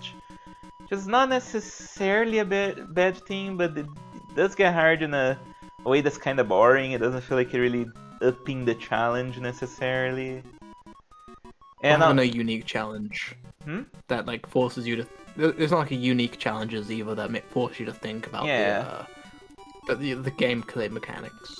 yeah, it really doesn't feel like that. Weirdly enough, a lot of times it feels like it's better to not have a copy ability and just fight, especially bosses. It's way better to fight bosses by just speeding stars at them. I found out. So that kind of makes it, in a way, I guess that kind of balances the copy abilities so they're not too broken. But yeah, but the copy abilities are fun, you know. But in this Mm. game, it's way better to just fight by by throwing projectiles at the enemy, which is what I mostly did after learning that was the viable strategy. So yeah, that's just the way it is. It's still kind of cool to see like the end duel with Nightmare. He's not the most impressive final villain, but I guess that's knowing what Kirby final villains eventually become. Because I guess yeah, like going from DDD, who's just this big bully penguin guy, to like a a evil wizard that wants to infect Dreamland with nightmares is a step up. You know, it's a step up in stakes, which I think is an early sign that Kirby was going to figure out his identity, and that's cool. He hasn't quite figured out his identity here, but I feel like the stepping blocks are in place. And yeah, like it's Yeah. kind of cool to see. It's not the most fun game to play necessarily, but it is cool to see the start of the series. Like first game, just a very innocent thing of uh, you're a little ball fighting some dudes. This one they were trying something a bit more, which is cool. Which Uh, seems to be the kind of trend of games for like a long time, whereas like the first one is just like the ideas and like Tony Hawk is just like a very tight, or like Dead Rising, or like anything really. It was like a very tight experience of just here's kind of the mechanic that we're kind of exploring, and then slowly you expand upon ideas. There's some growing pains, but eventually they hit a stride of a fucking masterpiece, and that's what fucking Sonic 3 is. They're just a fucking masterpiece. yeah, I like I definitely think this game is fine, but yeah, like it was a little bit of pain to get through. Somehow managed to do it without save states, so that was cool. Like the bosses are very pattern based. They're like once you learn what they do, they're very simple. Like once you learn what they do Yeah. and figure out how to deal with them, like there's you just win. It's fine. And yeah, fun little game. I guess we can just jump straight into the next one. It's for a little bit. I don't know how long that's gonna be. Let me open Visual Boy. I think Visual Boy I need the. Oh yeah, before we go to, I need to show something off. Like, okay, so let me open the Kirby wiki. Actually, I don't need to. Like, let's just Google images.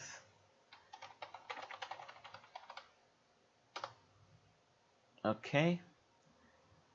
So, wait, hang on. I need to show my screen. Let's just make sure. Okay.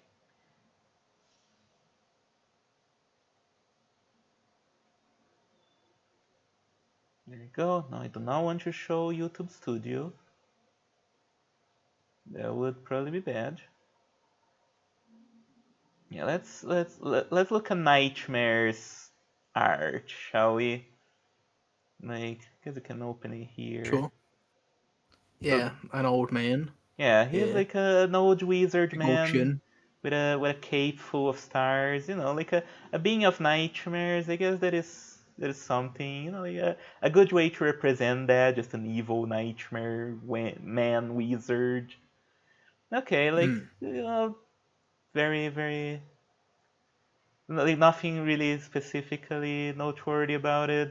But last time we did talk about Klonoa and how like it feels like that there's some influence in Klonoa from Kirby, also being a game that's about a cute mascot dealing with dreams and whatnot. So then, uh, this is the villain from the first Klonoa game, Gajius. And he's also, that's not a great picture. Oh. Yeah, he's also like a big nightmare wizard. I guess it's on speaker. Big nightmare wizard with like a cape full of stars, right? Yeah. And that kind of stood out to me because there's no way this is not a straight up like homage, right? They don't look like Um, super similar, but like I mean, I think like a cape being like, inside this cape there's like entire like stars and stuff. I don't think that's exclusive to just these two games either. I'm pretty sure I've seen that done on other stuff as well. But the fact that they're like nightmare wizards, yeah, that thing combined with the motif is definitely like a yeah. But this yeah, guy like also seems to have like a Phantom of the Opera type thing with that mask yeah, going on. he's a more serious type of villain because Klonoa Yeah. is more serious story. Like yeah, he's. I just thought it stood out to me the moment I saw this picture. Like, huh, there might be some actual shared DNA there. That's kind of interesting. I never really looked into it, but it wouldn't surprise me if one series influenced the other. All right, let's jump into the other Kirby that we're going to play. Uh, Visual Boy. Let's hope that it shows up properly. It's why is it so big? I don't know. Let's open Kirby's Dream Land 2 Electric Boogaloo. This one has animals, including a little red guy. Let me make this bigger. There you go. Oh, cool. I don't know if it's a rat or... Oh, right. Fucking Game Boy does not recognize my controller. That's fine. It looks more like a gerbil, but I painted it over with a Moomin in the thumbnail. Alright, let's go. Select file. I guess let's go with file 1. Yeah, this is another Game Boy game, so it's probably gonna be a lot simpler. Oh, there's like word select, I guess. There you go. Yeah, there he is. Little weird rodent guy.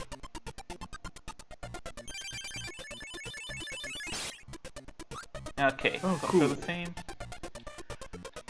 Alright, I guess it's the hub word. There's 1, 2. Oh, this is cool. I guess this is the boss, but it can go there yet.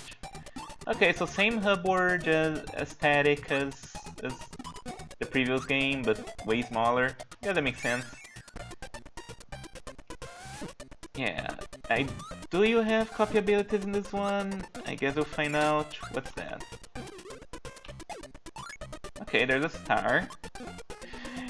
Yeah, I never heard anyone say many things about this specific Kirby game, so I guess we're just going to figure out what the deal is with that. So far it seems, well, like the first one. But you can collect stars. Maybe that's how you're getting extra lives? Probably. I mean, I guess probably the fact that it went back to black and white.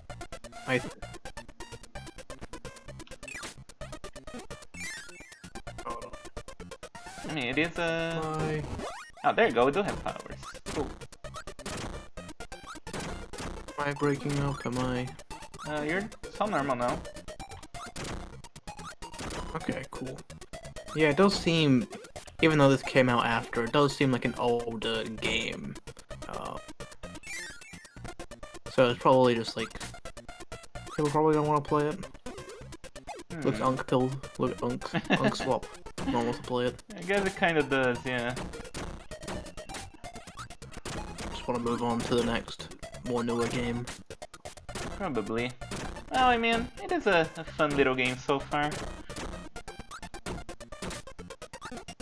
It'll be interesting to see if it does anything like new and different. Well, I guess there's not much else to talk about the game right now, so oh, okay. Ooh. So yeah. You say you were writing. What have you been writing about? Oh, I am once again attempting to make some hero's journey adventure story. Not really a fantasy story, but an adventure story. I have like... I got rid of, scrapped the entire outline and thing I did the first time around. And now I have a very specific idea of what I'm doing. Not a story.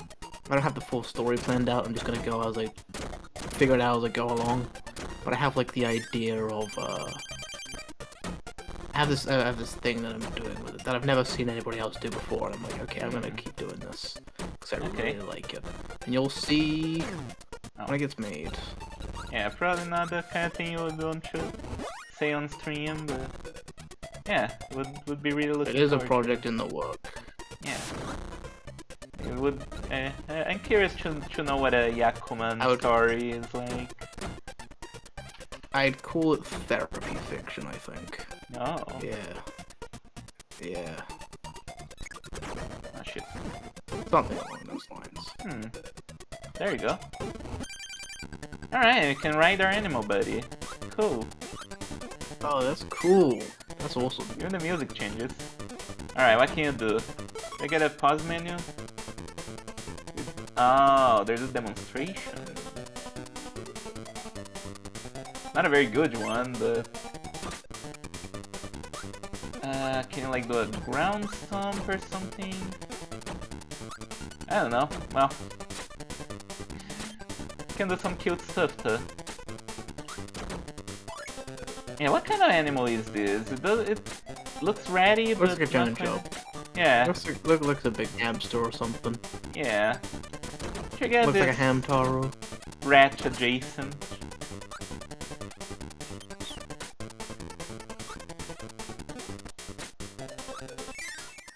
There we go.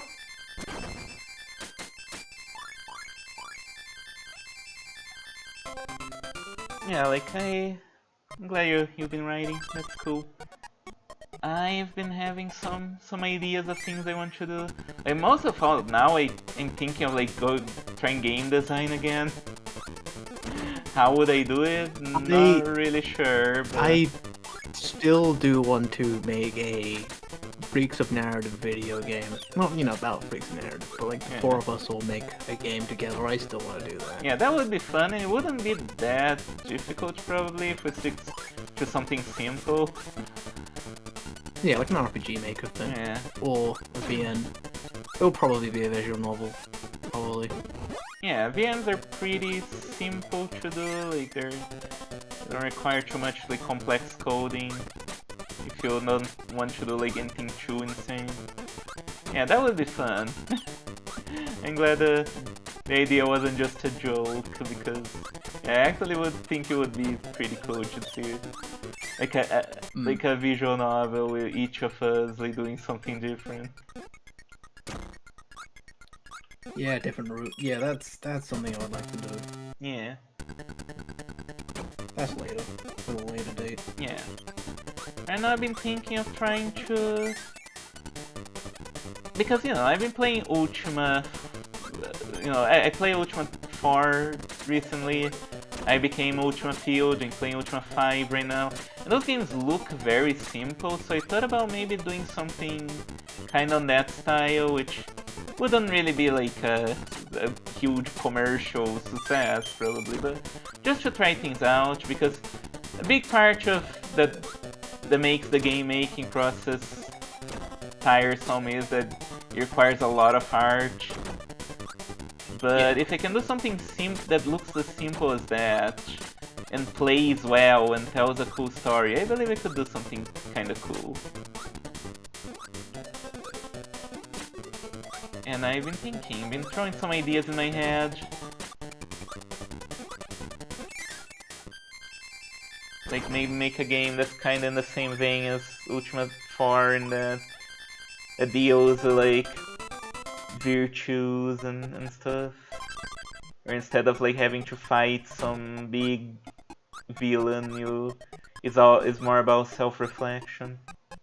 That could be interesting. That is better actually. Actually, yeah, Ultima tier list.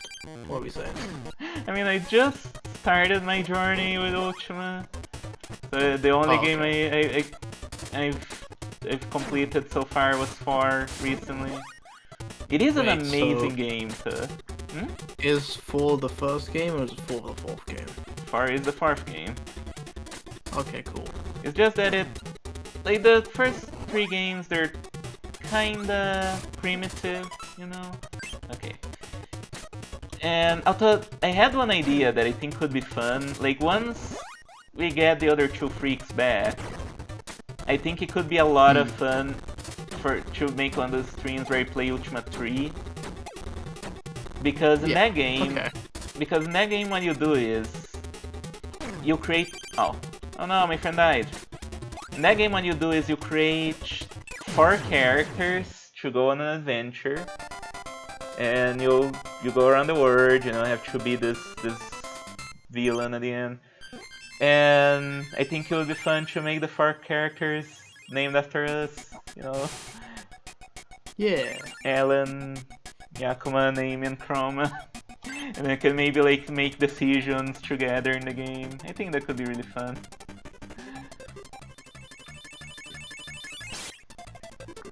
And yeah, I played Ultima 4. It's staying in my head since. It's like a really unique game, really good game. This looks fucking unk, bro. This looks unk. Ultima 3, this looks unk, bro. Yeah, it really does, huh? Ugh. I don't like it too unk for you. Fucking... This is terrible, man. Oh, I ain't playing this. I'm glad you're the gamer. Yeah. Man, ugh. Too unk even for Yakuman, damn. Ugh. I mean, Ultima 4 had a patch to make it look better, which I used. And by 5, they figure out to like actually make the art look better, so... Oh, it's a Sega game, Ultima 4? I take back everything I said. Oh. I mean, it got ported to a bunch of things. I guess maybe Sega owns it nowadays? Oh, well, the Sega game shows up first, so I'm gonna assume. Alright. Yeah, a bunch of Genesis Master System. Bunch of Master System copies. Oh. Yeah, oh, and there's like a fucking, like a Jesus dude at the front. Yeah, that's cool. Jesus this dude? Is awesome. Quest the Avatar. Hey, look at Jesus dude. Oh yeah, it does. I forgot about that. I mean, you are on a quest to become the most virtuous person. And spirituality is a virtue. Yeah, the game I definitely recommend to people in general. Because I think it's like it holds up really well. It's like actually really good. But I don't know about the console versions, but yeah, the PC version, very good. And yeah, I've been playing Ultima 5 now, which I had to buy because that one's not free. But it was pretty cheap anyway, so that's fine. And that game is like so fucking hard. because Ultima 4, it's not that hard, you know, that's one thing about the game. Like it's challenging, but there are a few times where the game actually like kicked my ass, you know. Ultima 5, I've died so many times already, and I barely started playing. It is quite difficult. And so far I don't think it's as good as 4. I'm only at the very beginning, but... So why Ultima? Why Ultima? Well, because there's this YouTuber I follow who does video essays on various games, and he's one of the good ones. One of those that does like actually really good video game content. It's called Madular. And he has a whole retrospective of the Ultima series. Like it's up to the 8th installment right now, and you know I figured I will, you know, I'll watch all of it instead of just watching the newest video, because yeah, the newest one dropped in my subscription feed, and I'm like, well, if it did like all the previous games, let's watch all of them. And I started watching all of them, and like yeah, the first 3 games they seem fine. Like the first 2 seem, you know, very much like old games. But the 4th one really caught my attention because of all the interesting things it does. And then I was like, as he was describing the game and showing some of the gameplay, I was like, man, I really gotta play this. And the game is free on GOG. No reason not to play it. So I played it, really enjoyed it, and now I am on a quest to play the rest. So I'll probably not play 1 and 2, the same reason why I wouldn't play Final Fantasy 1 and 2. Because they're a bit too retrograde, too ancient. Yeah. Is Ankh a good thing or a bad thing?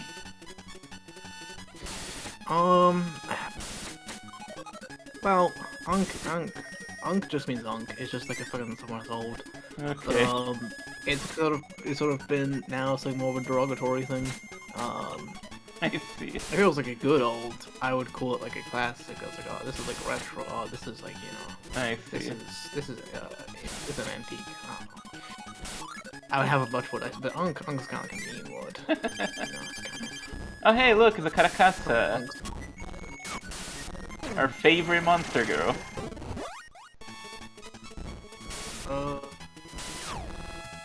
The fucking gameplay's a little bit behind for me. Yeah. Who? What? I mean, you'll see.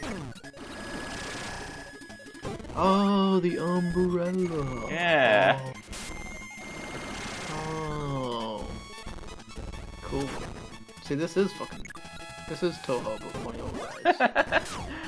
Oh, that is true. Whoa, what's that? Speaking of funny little guys, what's that? It's a weird thing. I think it's still an umbrella, but with a tongue. Or maybe even a tree. No, like fucking... I released the black monster and oh. I don't know what that was, but it was weird. Oh great, I got a useless attack, nice. That might be useful here. Well, when it comes to games, I tend to be willing to give a shot to old games, as long as they, 1, seem interesting, and 2, aren't too primitive. Like this game it plays completely fine, and I like Kirby games, so I'm totally fine with playing an old game like this and just, you know, just having a good time, just seeing the start of the series. I think it can be really fun. Yeah. Plus, like I said last time, I am lately really interested in this historical aspect of games, like seeing how each series develops and like cooks their ideas. Partly because of Majular's retrospective, because it does talk a lot about like, okay, the first Ultima game, you know, it was a very innovative game for like bringing the RPG to computers. The second one expanded into it even more, but in ways that were kinda not always great. It had more systems, but also like a lot more like in-jokes and silly stuff. And then the third one added more party members, because now you're not like, no, you're not fighting alone anymore. So like, yeah, there's an added degree of complexity. Your characters can move in the battlefield individually, kind of like Fire Emblem nowadays, you know, that kind of game. It all came from there, pretty much. And then in the fourth one, it was like, okay, now like the technical aspect advanced to a very satisfactory level, but I want to focus more on advancing the story aspect, and so that's what the fourth game focused on, and like telling a story through games, and like I think that's really cool. And it's also cool to see with Kirby here, like how the series of like where we're a cute little ball riding on an owl and fighting a bunch of adorable little piggies, I guess, will eventually evolve into us fighting evil gods in space. Yeah, I'm really fascinated by that now. Yeah, no, I think it's like a natural. It should be like a natural progression. Like, yeah, that was like a time, a year ago, I think, a year or two ago, where I was determined to find a 10 out of 10 anime from like the 60s. So I watched like a bunch of them, and I didn't find it, but I did end up learning a lot of interesting things about the history and stuff, and the influences, the things that influence the thing that I'm into. And I'm like, yeah, this is a good exercise to see, because part of me worries that like I mean, there's like still new technologies coming out, and there's still abilities, like the ability to create something new with these new technologies, and there's still room to be made being the first one to do something. And so I think if you're like a small creator, I think there is I think you can find a lot of success if you figure out like what hasn't been done yet. And Yeah. you know, taking it often takes the person who's interested in like a very niche thing in order to be the first one to be like, okay, well, we have the computer and we have the games, but let's try and focus on like this aspect of it, and let's be the first one to tell like a meta narrative with a video game on the PC JRPG, and like that being you know, your mark in history and advancing this medium forward that you care about deeply. Yeah. Oh, fuck. Redstone. Yeah, like definitely. It is something that I often think about, of like trying to think of like, yeah, like ideas that people haven't had yet. I mean, I guess the most famous one in modern times was Five Nights at Freddy's. Or just like this guy who made like this horror game that was like nothing else at the time, and by just in the simplest way he could, and it was a huge success. That's true.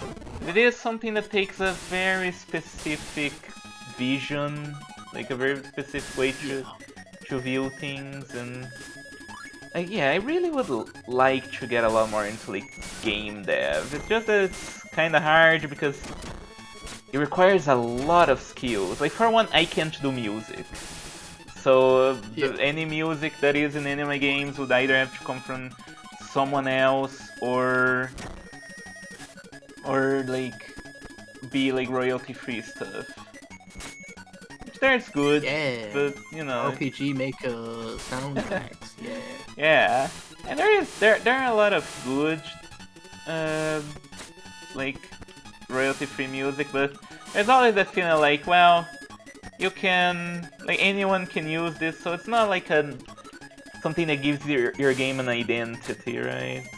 Actually, I think Nine Inch Nails, which is an industrial band, made a 6-part album called Ghosts, and I believe they were made to all be royalty free.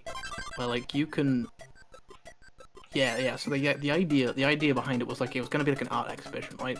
Where like they would get like people to make art based on the various songs, and then they'd come up and like they do this big exhibition and stuff. Oh. It didn't end up panning out because I think of COVID, but that's a shame. they never really finished it. But yeah, it is still all royalty free, I believe. That's really cool. And it's just good ambient industrial music. It's great. Interesting. I listened to the entire of it while reading Battle Angel Leader, and it's great. It's a good 6-part album. Go look into it. On in the background. How do you go over there? I don't know. Yeah, like that. I wouldn't be opposed to using royalty-free music. Hell, the creator of FNAF did use royalty-free music in a lot of his older games too. Before he had like money to actually get people to make music for him. But yeah, like it is. It's something I would prefer to avoid. Like if I could actually make music, that would be the ideal. But you really just can't do everything, you know, unless you're Toby Fox. Yeah. But even Toby Fox's case nowadays he has help without a rune and not. Like it's much easier when you have a team. And it would be cool to put a team together at some point, but well, I would need to meet more people. Which is, I guess, one of the goals of Freaks Narrative, for me at least, eventually, is to make into more of a community of like creative people. Like once we like open the Discord and whatnot, that would be my goal, to really build it into a community full of people with different talents coming to show off their art. Yeah. But before that, we have to get big. We have to have people that want to join. People that are like, yeah, these are cool, funny people. And I want to show off my scribble drawings. Yeah. My fucking webcomic. Yeah. No, I didn't mean to. My book. Okay. Yeah, like that would be the goal for me. And yeah, like before I do that, we need to get big, which is what I'm trying to do here, so that we can finally achieve stardom, I guess.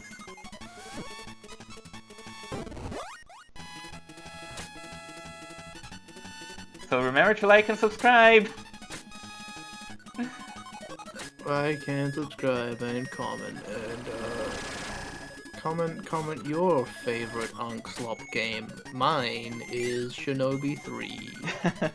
Actually, more Slop than that. Fucking Fantasy Star 4. That's my favorite Slop. That's actual Slop. Are you a Phantasy Star head?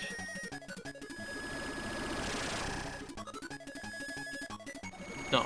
Okay. I've only played the one game, but I like it. Alright. Cause that's another RPG series that's missing from my repertoire. Yeah, it was like the first 4 games are like one expanding story universe, but you can just play like the 4th one, and it sort of builds up, and I think it's kind of cool. I think,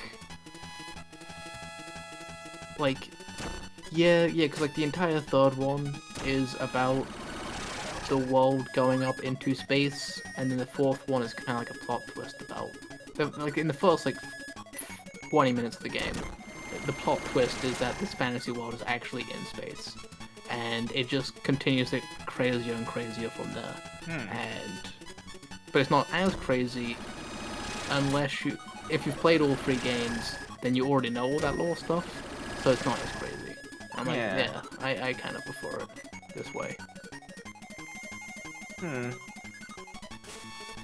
Yeah, like the only thing I know and also I like it's also a lot more focused on the dynamics between the 4 party members, so I also like that as well. The other 3 games aren't as much. Yeah, like the only thing I know about Phantasy Star, I've watched 80 Beta's Let's Play of Phantasy Star 2, I believe. I thought it was like not the Let's Play. The Let's Play was good. I thought the game was kind of dumb. But I guess it is one of those old RPG. Like the first 2 installments, sometimes 3, of like these old game franchises, of these old RPG franchises specifically, tend to be bad. It's something I noticed. Because yeah, the first 3 Final Fantasies are pretty bad. First 3 Ultima games aren't really that interesting. Oh, I didn't mean to do this. But it's kind of funny. So maybe 4 is actually the first one worth playing. Yeah, I think so. But again, didn't touch them really that much.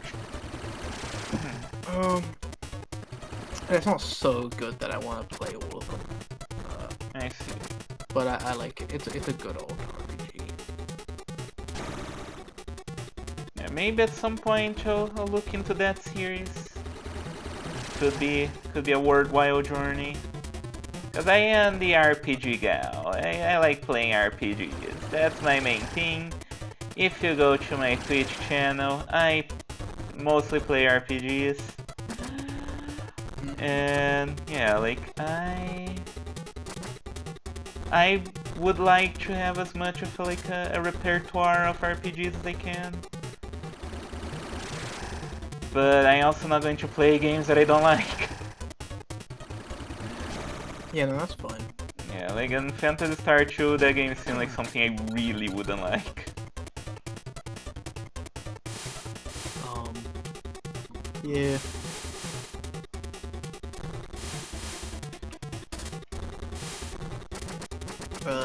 Yeah, I like RPGs too. I just don't like video games. Video games suck. Shin Megami Tensei though. Now that's Yeah, that's the one that we're gonna have to play at some point.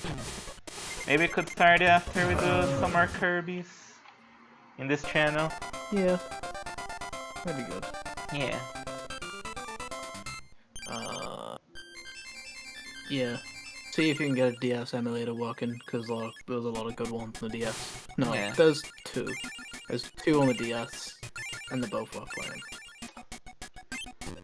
Alright. Sounds good. I think a DS simulator might be possible. Don't think the Yeah, we'll DS see. is like I wonder too how- heavy. Yeah, I wonder how it looks on stream. Like, would it be nice to look at at all? But I don't think it matters. Yeah, probably not. I mean, this game, case in point. Yeah, this game looks old. Yeah, That's the- like looks it looks game. less good than the first Kirby game, I would say. Because like Yeah. the first one, I feel it had, like, even though it was also black and white, had a lot more energy to it. This one, everything's just kind of gray, like gray and gray. Slow moving. Yeah. It's a. So I complained in the last game that it was a bit too hard. This one feels a bit too easy. Kind of the opposite problem, I guess.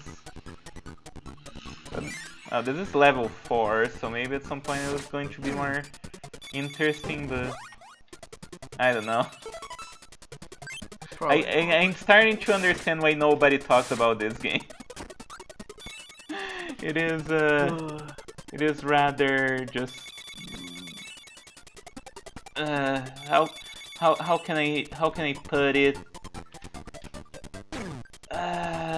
It doesn't do anything interesting. Like, you have your animal buddies, but honestly, that's not really that interesting for this game. And I would hope that they've brought back this idea in future games and made it good. Yeah, I mean, Proper. this is one idea that the Donkey Kong Country games too can. They do a much better job, because in those games, like most of the time you don't keep your animal buddies through levels, so they can design the levels around them.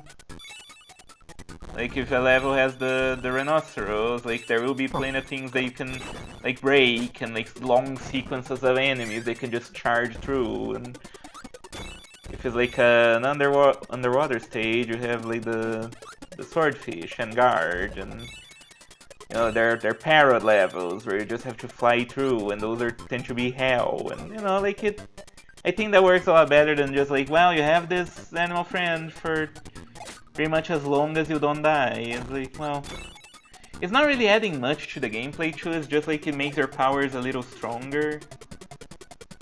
It's like, well, I don't know. I don't think this was a good move. Yeah. Thankfully, this game seems a lot easier. I've gone onto the internet. I looked up best RPGs, all RPGs, and we have a ranker here. Alright. Okay, here is the democratically ranked What? best old RPGs. Oh, the democracy is... Number 1. Okay. Yeah. So people voted for this. Okay, yeah. Number 1 is Chrono Trigger. Wait. That's the best Wait. old school RPG. So just RPGs in general, not like... Oh, do you want to go... Old RPGs. Okay, old okay. RPGs. Okay. We're talking about old unk. Okay, we're gonna go from 20 up. So number 20 is EverQuest, which I think is like a WoW thing. Yeah, it's a WoW that's like thing. an MMO. That I feel that shouldn't count. But that's just me. Well, Yeah, it's on here. Ultima 7, number 19. Yeah, people do say that Ultima 7 is like the best in the series. I can't wait to get to that one. Yeah, this looks cool actually. This does look cool on like the images. No. Number 18 is System Shock 2. Wait, what? That's not an RPG.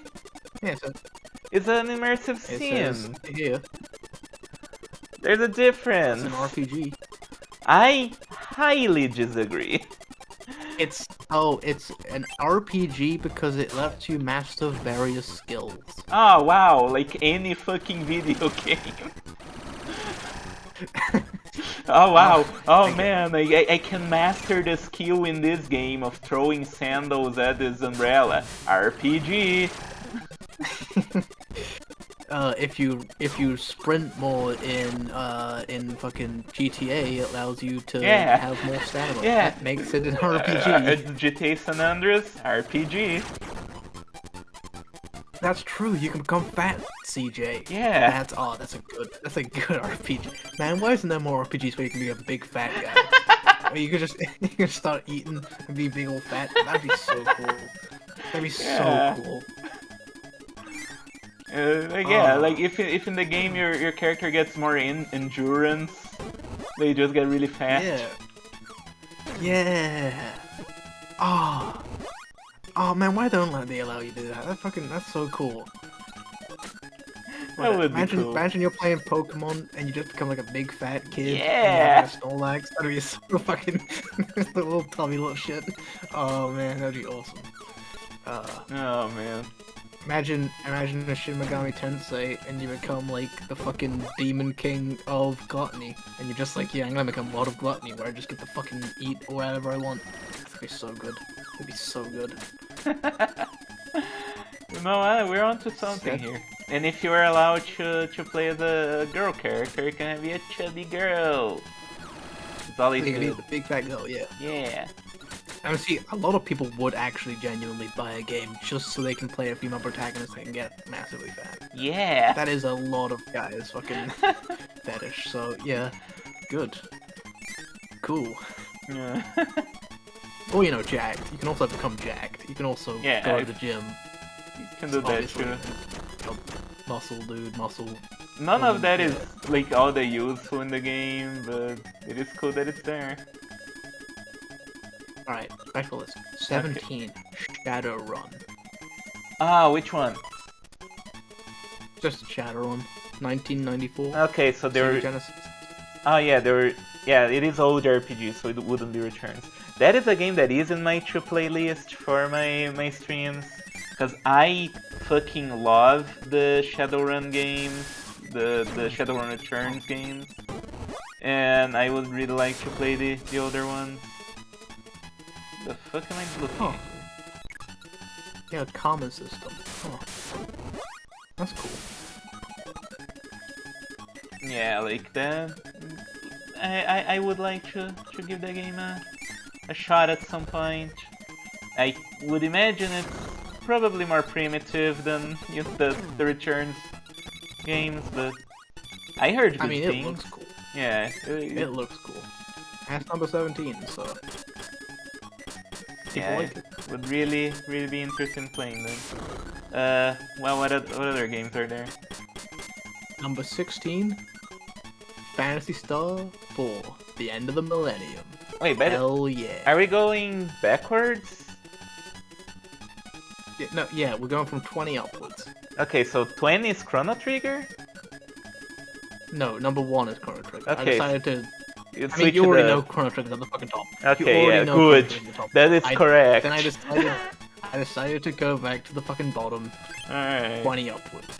So, which one's 20? 20 is, fucking EverQuest. Okay. 19 is Ultima 7. Okay, okay. System Shock 2, Shadowrun. 16, Fantasy Star 4. Alright. Um, Heard that one's good. yeah. Yeah. Yeah, it is cool. 15, Neverwinter Nights. I've never heard of them. It's a D&D thing. Yeah, it's another CRPG. I heard good things. Might check it out at some point. Is it the same thing as a Torment? Planescape Torment? No. Or am I... It might be I on the think same different. engine, but... No, they have like... No, they also have... Yeah, because like... Planescape Torment and then like... Something Ice or Winter thing. I don't know. It might be Neverwinter Nights then. I don't know, never looked too much into it. But... 14, Alright. Skies of Arcadia. Okay, never played, but... A lot of the YouTubers I followed that do game content like it a lot. Okay. Definitely would like to play. Yeah, largely exploration based, yeah, that's cool. 13, Valkyrie Profile. Okay, that's a game I tried to play at one point. It's, I believe, a PS1 game, right? Yes. It's way too slow for me. Like, it's one of those games that has like a trillion cutscenes and nothing that was happening was particularly interesting to me. Oh, okay. So maybe I'll give it another shot at some point. But like, yeah, the fact that it started like, I believe it was like, at least it felt like an hour worth of cutscenes. It was like, no thanks, this sucks. Well, you know, that's fucking Sony, that's PlayStation for you. Yeah, that was the time of the time. Number 12, Lunar, Silver Star Story. Lunar, I know that game, I watched AC Bailey's Let's Play of it. The PS1 version. I would like to play myself, it is also in my list of games to play on stream. It seems a little bit dumb, but, you know, it's like one of those games that has like the most anime story ever. You know, you're a teenager who wants to be the Dragon Slayer, and your sister, like, oh yeah, that's a game that has incest, which is interesting. Oh, that's Because cool. you are in love with your sister, adopted, who is like the god, like the reincarnation of the goddess, and at one point she gets kidnapped, and there's an evil wizard that you have to beat. Like, it's extremely. And of course, there's like a tsundere and a guy that's like a piece of shit that keeps teasing her. It's like, That's cool. all the tropes imaginable are there. Yeah, but like, yeah, it sounds fun, and the gameplay seems also really fun. So I would like to give it a shot at some point. Number 11, Baldur's Gate. Oh, she died. I hate this fucking fish. Whatever. Yeah, Baldur's Number Gate. 11, Baldur's Gate. Baldur's Gate 1. I never really heard anything about. Honestly, I never heard much about Baldur's Gate until normies found Baldur's Gate 3. Yes. That is one case where the normies piss me off. I was thinking about it the other day, where it's like all of the praise I heard for Baldur's Gate 3 that doesn't involve fucking a bear is like things that the genre has been doing since literally forever. It's just that these people don't fucking play RPGs. Yeah, that is a thing, isn't it? Yeah, it's very annoying. Did you know games, all female protagonists in games were sexualized and had no personalities, and that didn't stop until, Till Mirror's Edge. fucking Last of Us. Until the new Tomb Raider. Until the new Tomb Oh Raider yeah, games yeah, came yeah, out. yeah. That was That the game first treats time there women was, like- really well. Seriously though, that was like gore porn. That was Yeah, like yeah, it is. that was yeah. I was like, man, this film's more sexual, but like more uncomfortable than the first games ever did. Yeah, pretty much. I'm not What if she's really like- a big fan. What if she's like sensually screaming as she like falls into a pit of spikes and it goes like through her skull? Yeah. I'm like, man, that's fucked. I miss the old Lara Croft. Yeah, we're just... I miss the petrification fetish. That was good. Oh, is that a thing in old Tomb Raider? Yeah, you touch the fucking Midas touch and you turn gold. Oh, Remember? dang. Yeah. I Yeah, it's cool. I don't think I ever beaten any Tomb Raider games. I did play them too. No, I I did. played like the trilogy on the 360 and I liked all of them. One of them is just like a remaster of the first game. I'm like, yeah, they're cool. Let me see. Anyway, Baldur's Gate, yeah. I Never would played like to it. play Baldur's Gate because I'm a contrarian. So I'm never gonna play Baldur's Gate 3, but I would play Baldur's Gate 1. Yeah, me too. I would be down. Although it is, from my understanding, it is one of those action RPG kind of thing. And the old action RPGs were like pretty bad. But I guess Number we'll 10. see. Tactics Ogre. Let us cling together. Alright, yeah, sure, Never let heard us of cling together. Never heard of this. Yeah, like, Quasi real-time strategy. yeah, it is like, I believe a spiritual successor to Final Fantasy Tactics. I'd be interested in Sounds like playing it maybe, but first I gotta play Final Fantasy Tactics. It does look like Final Fantasy Tactics. So, from the images. Yeah, I think it is supposed to be like a spiritual follow-up. Might get to that one Number one day. 9. The Legend of Dragoon. I don't remember Is anything this- about that one. Is this Panzer Dragoon? I don't think it is type of Panzer thing? Dragoon. I think No, it's a it's different not. thing. Those are actually games that is like, I will play. I will play all of the Panzer Dragoon games. Because, yeah, I'm a Sega head. And one of them is considered, Y is considered like one of the best classic RPGs. Yeah, there's one of them that I don't remember which one that is in my list of games to play as well. No, get out! Yeah. Actually, yeah, you should play Panzer Dragoon. That'd be great. I'd be down. I don't like playing video games, but there's a whole bunch of, you know, you have to fly on dragons and shoot stuff in order to Yeah. get to the story, and I just want the story. But also, like, the flying on dragons is a part of the story, so obviously, I'd rather just Ow. watch someone play it. Alright, I'd be down Number for 8. it. Secret of Mana. That's my only comment on that. Yeah. Number The 7. same thing. Breath of Fire 3. Oh, my boy! Well, it's not Breath of Fire Yeah. 2, but... Yeah, I heard 3 is good. I heard 3 is actually good. There is, the stock image for this is like a furry guy with like a six-pack, and it's like pretty cool. Yeah, Breath of Fire always represents the furries. They should come back. Yeah. I think I want to play through 1 before I tackle 3. Just for completion's sake. But we'll see. I do want to play another Breath of Fire game this year at least. I think it could be a cool tradition, right? Play 1 every Yeah. year. Number 6. Earthbound. Okay, I'm not the biggest fan of Earthbound, but Yeah, I dropped Earthbound. It's decent. I was like, this is... It's not that funny. And it's not that interesting. wait, what happened? How'd I die? I don't know. Yeah, like, I'm just like, it's okay. Just like going to different parts of the town and beating up delinquents and it's like an alien thing. I was like, man, you're going underground. And I was just like, man, this is like this. I'm not gonna. yeah, a lot of like the best part is the very end where you fucking fight Gygas and it's like insane. But everything leading up to it's kind of hit or miss for me. There's some okay moments, some moments that just kind of sucked. Oh, I can't suck that? Okay. Number 5.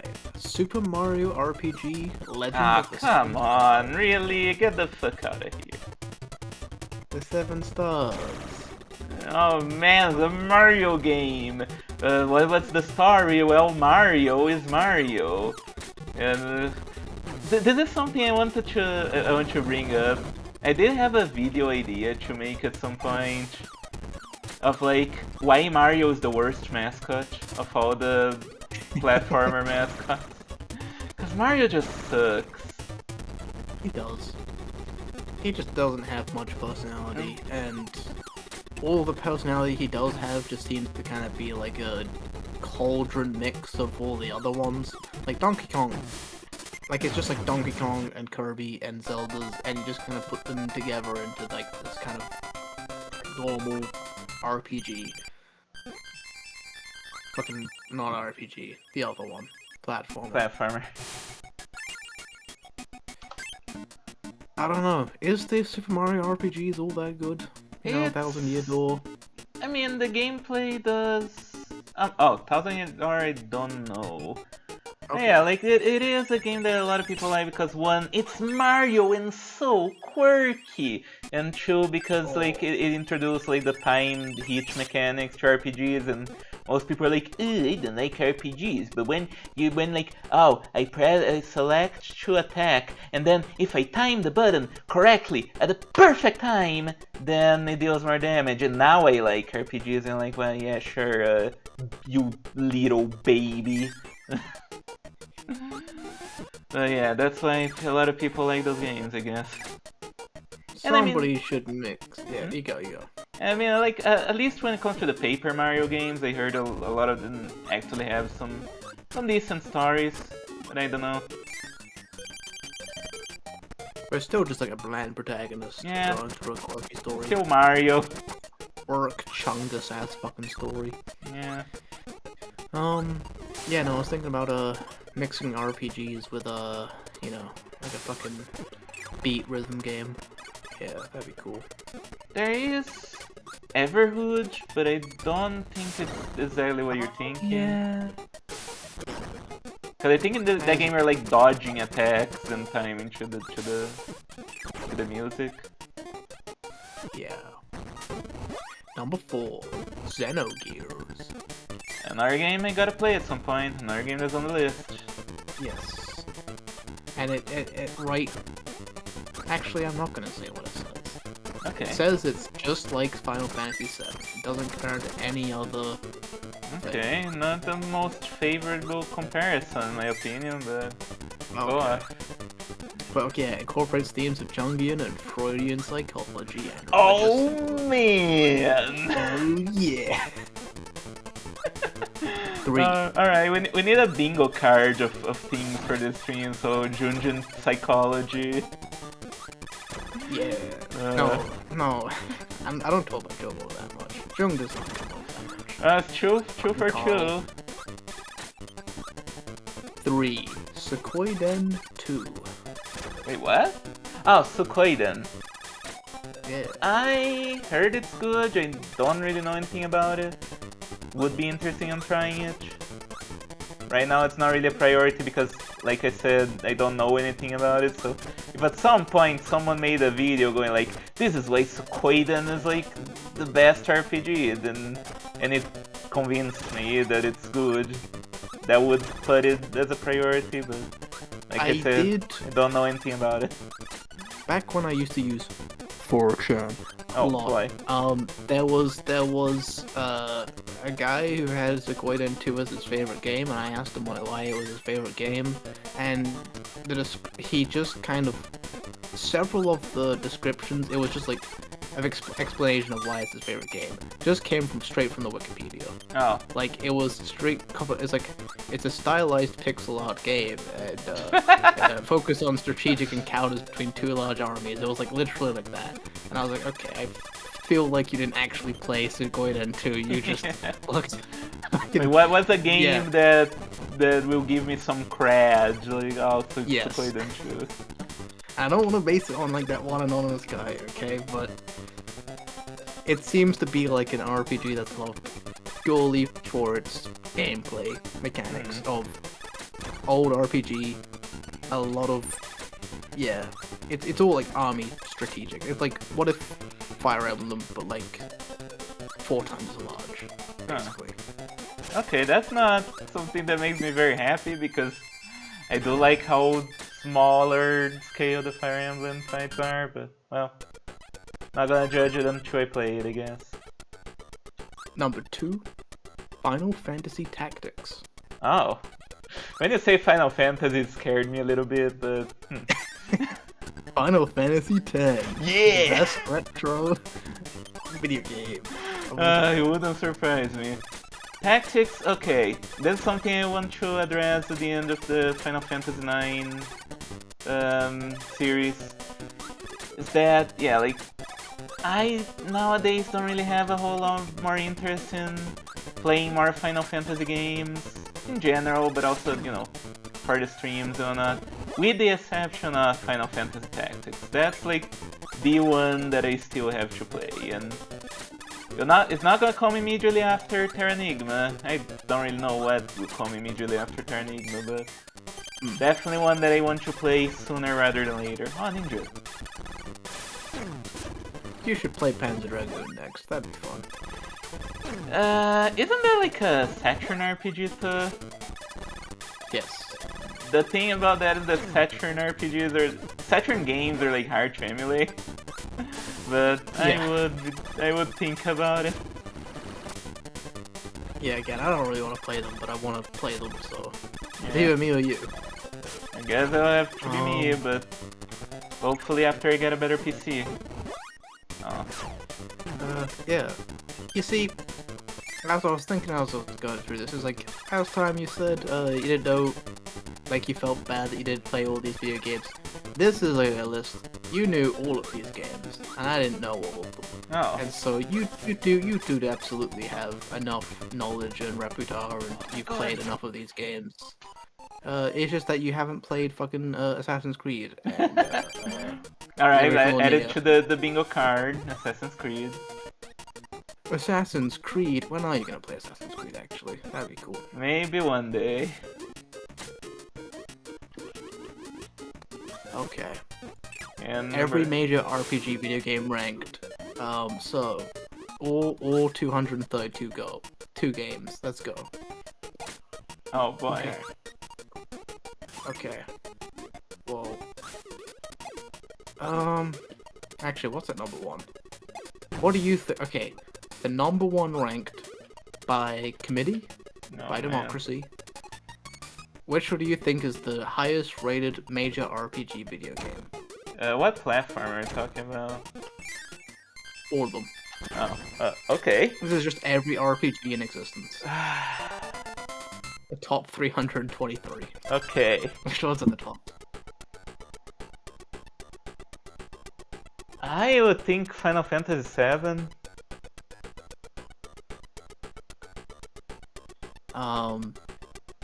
You're close. Because it's also ranked number 1 on the best PlayStation 4 fantasy games. PlayStation. So you're very 4? close. Yes. It did have a, have a remake. Oh, The number 1 is The Witcher 3. oh, okay. Number sure. 2? I mean, at least so The Witcher was It's kind of like- dumb. It is like the normie's favorite RPG. Yeah, it really but is. It's kind of like Avatar being like the most well-selling movie of all time. It's like, Yeah. yeah, obviously. Pretty much. Yeah. Number 2, Fallout New Vegas. Oh, okay. Good pick. Number 3, The Elder Scrolls 5. Oh, come on! Again, normies. 4, What did it say? Ocarina of Time. Wait. Okay, whatever. Whatever. Number System 5. Shock can be an RPG, so can Ocarina of Time, I suppose. Of course. How do I find this guy? I can't It's get his also ranked axe. number 1. It's ranked number 1 of the best video games of all time list. Not But on Ocarina of 4 Time. of best RPGs. Yeah. Yeah, like I don't really get it. Ocarina of Time is one of those games that I think about maybe playing that on stream, but first I am sure I'm not going to like it very much. And second, I'm sure it's not as good as people say is the thing. There's no way. Yeah, probably. But it's deep. It's like a kid's game, but there's like a dark story to it. Oh, that was a dark story. Ganon is evil. Whoa. You Yeah. know, let me rant about something. I fucking hate how these old games always use the same villains. That's another thing I like about Kirby. Every game has a different villain. Cause it just gets really stupid. Like, I don't want to fight Ganon again. I already beat Ganon. Give me something new. Give me something innovate. Why is it so hard? He's the Nemesis. He's Nemesis is my be nuts. I don't fucking care. But don't you want to fight Bowser again? He's No! Bowser. He stole the princess. And you have to save the princess. Let Bowser rule the kingdom at this point. He's like a good guy. He just Yeah, has a aesthetic of fire and brimstone, but like... I'm That's sure cool. that the inhabitants will begin to appreciate the lava lake after a little bit. Yeah, that's awesome. Actually, yeah, we should have more lava about. That's cool. What is it this state? I cannot. Dr. Eggman's pretty keen though. He's great. I love him. Who? Dr. Eggman. Oh yeah, Eggman's See- awesome. Yeah, I mean, Eggman, like, specifically is made to be, like, the exact opposite of Sonic in, like, every way. And Yeah. that makes him really cool. Okay, I just did. I am so pissed off. That was a puzzle. Okay. Bowser is just, like, a big monster guy. Yeah. And Mario is just, like, a guy. And they fight. Anyway. But no, you are right. I think stories need different types of villains in order to do different Yeah. types of things. Even video games, like, it can't always be a mad scientist. I think, like Crash Bandicoot, for example. Like, why is it always Neo Cortex? Why can't you have like a different guy who's doing different things, and thus you have different, you know? I mean, the Level third game introduces Uka Uka as like the real mastermind. Oh, that's cool. Yeah, there was a I little haven't bit. really played much. I haven't played much fucking Crash. But yeah, like, you can do a lot more. Like, if you just have a nightmare bad guy, you know, then that's immediately like a completely different final stages, you know? Different conflicts, different ideas. Yeah. Yeah, as opposed to just an evil scientist. Or... Ah, fuck, oh, there goes my owl. I feel the animal buddies, other than the owl, mostly just make the game harder. They don't actually help very That's much. a shame. That's a shame. Oh well. Number 5. Fallout 3. I'm gonna do the top 10. Okay. Yeah. Fallout 3, well, never played it. It's simply just Fallout, but Skyrim. So Yeah. I watched the H Bomber guy video on it. Yeah, it seems pretty bad. Number 6. Pokemon Red and Blue. Know what else is red and blue? These nuts. The face of the person who made this list have turned on with them. Oh. Number 7. Fable. Okay, I mean, you told me Fable was like interesting. I don't know much about it. Yeah, I haven't played them. I bought all 3 games Oh, yeah. like years ago. Right, But, right, right. It's just an RPG fantasy game where your character grows up through all 3 games, and the save state carries over, basically. In Ultima 5, you can import your character too. So that is that's an interesting concept. That it was even way back then. There was this thing where you could like continue the story with the same character. Number 8. Elder Scrolls 4 Oblivion. All right. Oblivion. It's Number a funny 9. game, I guess. Yeah, it is a funny game. It's awesome. I haven't played it though. Yeah, I mean, Number 9, Dragon Age Origins. never, not really playing any of the Dragon Age games, but I've heard of them here and there. It's one of those franchises that just kind of disappeared, just like Fable, you know. It Very did. product of time. They tried to bring it back with like this shitty like view card, I believe, that nobody liked. Yeah, I've heard decent things about it, but Yeah. it doesn't seem that I interesting know to me. 2 things about it. One of which is that if you keep your beginner sword at the beginning of the game, it like rusts and Oh it becomes yeah, one I of the remember most that. powerful game. Yeah, get a massive amount of poison damage, and it's like one of the most powerful weapons in the game. It's like, yeah, that's cool. The other is fucking yeah, the fucking Dangan bullet game, fucking song, fucking the wind Dangan? is pushing me. That fucking song. Yeah, I remember that song. I It's don't know awesome. that. Oh, hold on, let me fucking. Oh man, Bullet into 3. another musical homework. Ellen, it's like 3 minutes. That song is Okay. like 3 minutes. You can listen to. Do you listen to any of the Proto Men? I haven't got around to it yet, but I will. Again, it's like 2 songs. I will. I just kind of was a little bit out of it for a while. But it's pushing. Yeah, Dragon's Dog. Oh, Dragon's Dogma. Oh.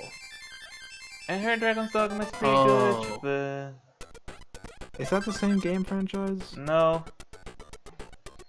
Oh. Okay, take back everything I said about Dragon Age Oh. and give it to Dragon's Dogma. Because I've Okay. been thinking about Dragon's Dogma the entire time. Oops. Was a very dragon-fueled era, I guess. It sure was. I heard Dragon's Anyway, Dogma number is 10 pretty is good. number 10 is Knights of the Old Republic, Star Wars game. Okay, I mean, heard it's good, but it's a Star Wars game, so I guarantee that I will never play it. Yeah, I am fucking down with Few of Star these Wars. games I'm like, oh yeah, like it's in my consideration. This is a game that like you will not ever see me playing this game. Yeah. I don't know. I mean, if I ever wanted to get into Star Wars, I'd probably play those games. It seems the most up my alley, but Why would also- you I don't want to wanna get watch into it. Star Wars? Yeah, exactly. I don't want to. I'm done with it. Yeah. That's. I don't know. Number 12 is Final Fantasy VII. Number 17 is Chrono Trigger. Wow. Bioshock at 19. Mass Effect at 20. Yeah, fucking. Anything in Final Fantasy 6 at 24. Okay. Okay. Breath of the Wild at 27. That's actually Yeah. lower than I thought it would be, to be honest. Kingdom Hearts at 33. That's cool. A bunch of Pokemon. Dark Souls at 38. Again, this is people voting for it, by the way. This is not just like a random Man. post. This is Agreed. 46. Kingdom Hearts 2. That's cool. Final Fantasy 7 remake. Final Fantasy, God of War, fucking. God of War? Final Fantasy. Yeah, God of War. A bunch of God of Wars are up here. That's Oh cool. man. Okay, you'll like this. Number 59. Final Fantasy 10. Of course. Number I mean, 60. way Final lower than I Fantasy thought you would. Oh. Well. Exactly one below. Actually, if I vote for it. Yeah. Okay, now Final Fantasy 10 and 9 are now tied. Oh, great. I mean, that's still not correct, but at least it's better. Cool.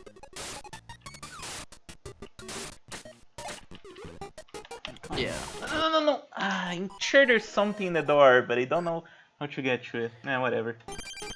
Anyway, if we find any funny lists, I don't know. This website sucks.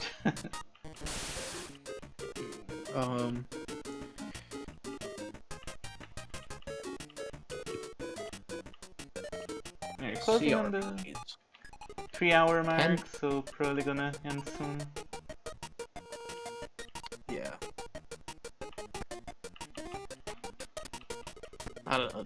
Oh, I should get that There's a umbrella. list for. Yeah, what's the list? Oh, I have top 15 CRPGs. Let's go. Alright. There we go. Um.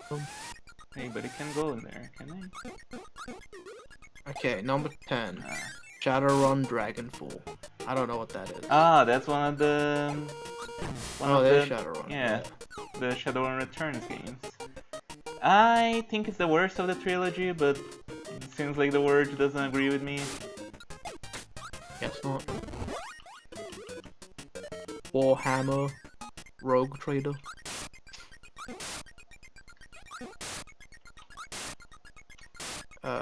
Number 8, Divinity Original Sin 2. Never played that Don't know one. what that is. I played like the first Number Divinity game. It was absolute dog shit. Yeah, it looks like dog shit. 7, Pathfinder Wrath of the Righteous. This also looks like dog shit. Never heard of that one. I know what Pathfinder is, but not that game. 6, Esoteric EBB. What? I don't know, it's a slapstick, silly humor game. Esoteric Oh, Ebb. this guy's again great. Number 5, okay. Fallout. Original. Okay. Good game. Number 4, Planescape Torment. Oh, not that good game.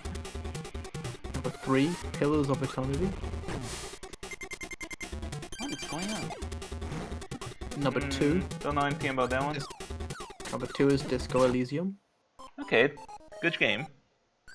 I got a game over. And number 1, what do you think the number 1 CRPG is? CRPG. Baldur's Gate 3. Bingo. Right on the money. Yeah, voted by normies, of course. Yeah, I think that's enough lists. Yeah. How Alright, much gun. longer until you finish this game? I have no idea, but I'm willing to stop after this boss fight. Oh, I just game overed, so because we'll see what happens when that happens. Alright. Okay, can continue.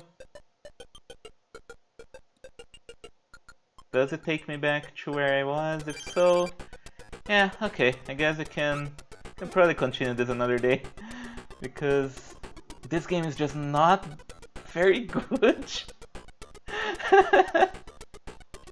And I think we need more energy to tackle it if we're going to continue playing it. There cannot be too much left. Yeah. It looks fine though. It's fine, but I feel that it's a straight up downgrade from both of the games we played before. Oh well. The growing pains. They tried. Yeah. This last GB game. I think. Oh, there is Dreamland 3. I don't know if that's for the GBA. Probably. Let me look it up real quick. Kirby games release order. Let's see.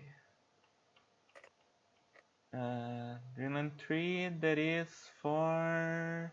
Oh, it's for the Super Nintendo. Okay, so this might be the last GBA game. Yeah, the next ones are for the Super Nintendo, and then there's Kirby 64. So yeah, this is probably the worst one so far. Oh well. Well, I guess we can. I'm gonna put a save state here, Rack it up. just in case. Yeah. Yeah, how do we close up the show? That was Kirby, that was Freaks of Narrative. Yeah, I guess we plug things. Go to the description, harpystory.thecomseries.com, read Harpy Story. I have a new page done soon, probably tomorrow. Go to thedeathless.com. The links is also down there, and read Amy's web novel, The Deathless. And we both have Patreons. Check them out down there as well. Give us money and like and subscribe. Yeah. Hell yeah. Last Um, parting words. this has been the Freaks Narrative, and you've been freaked. Good night. Good night.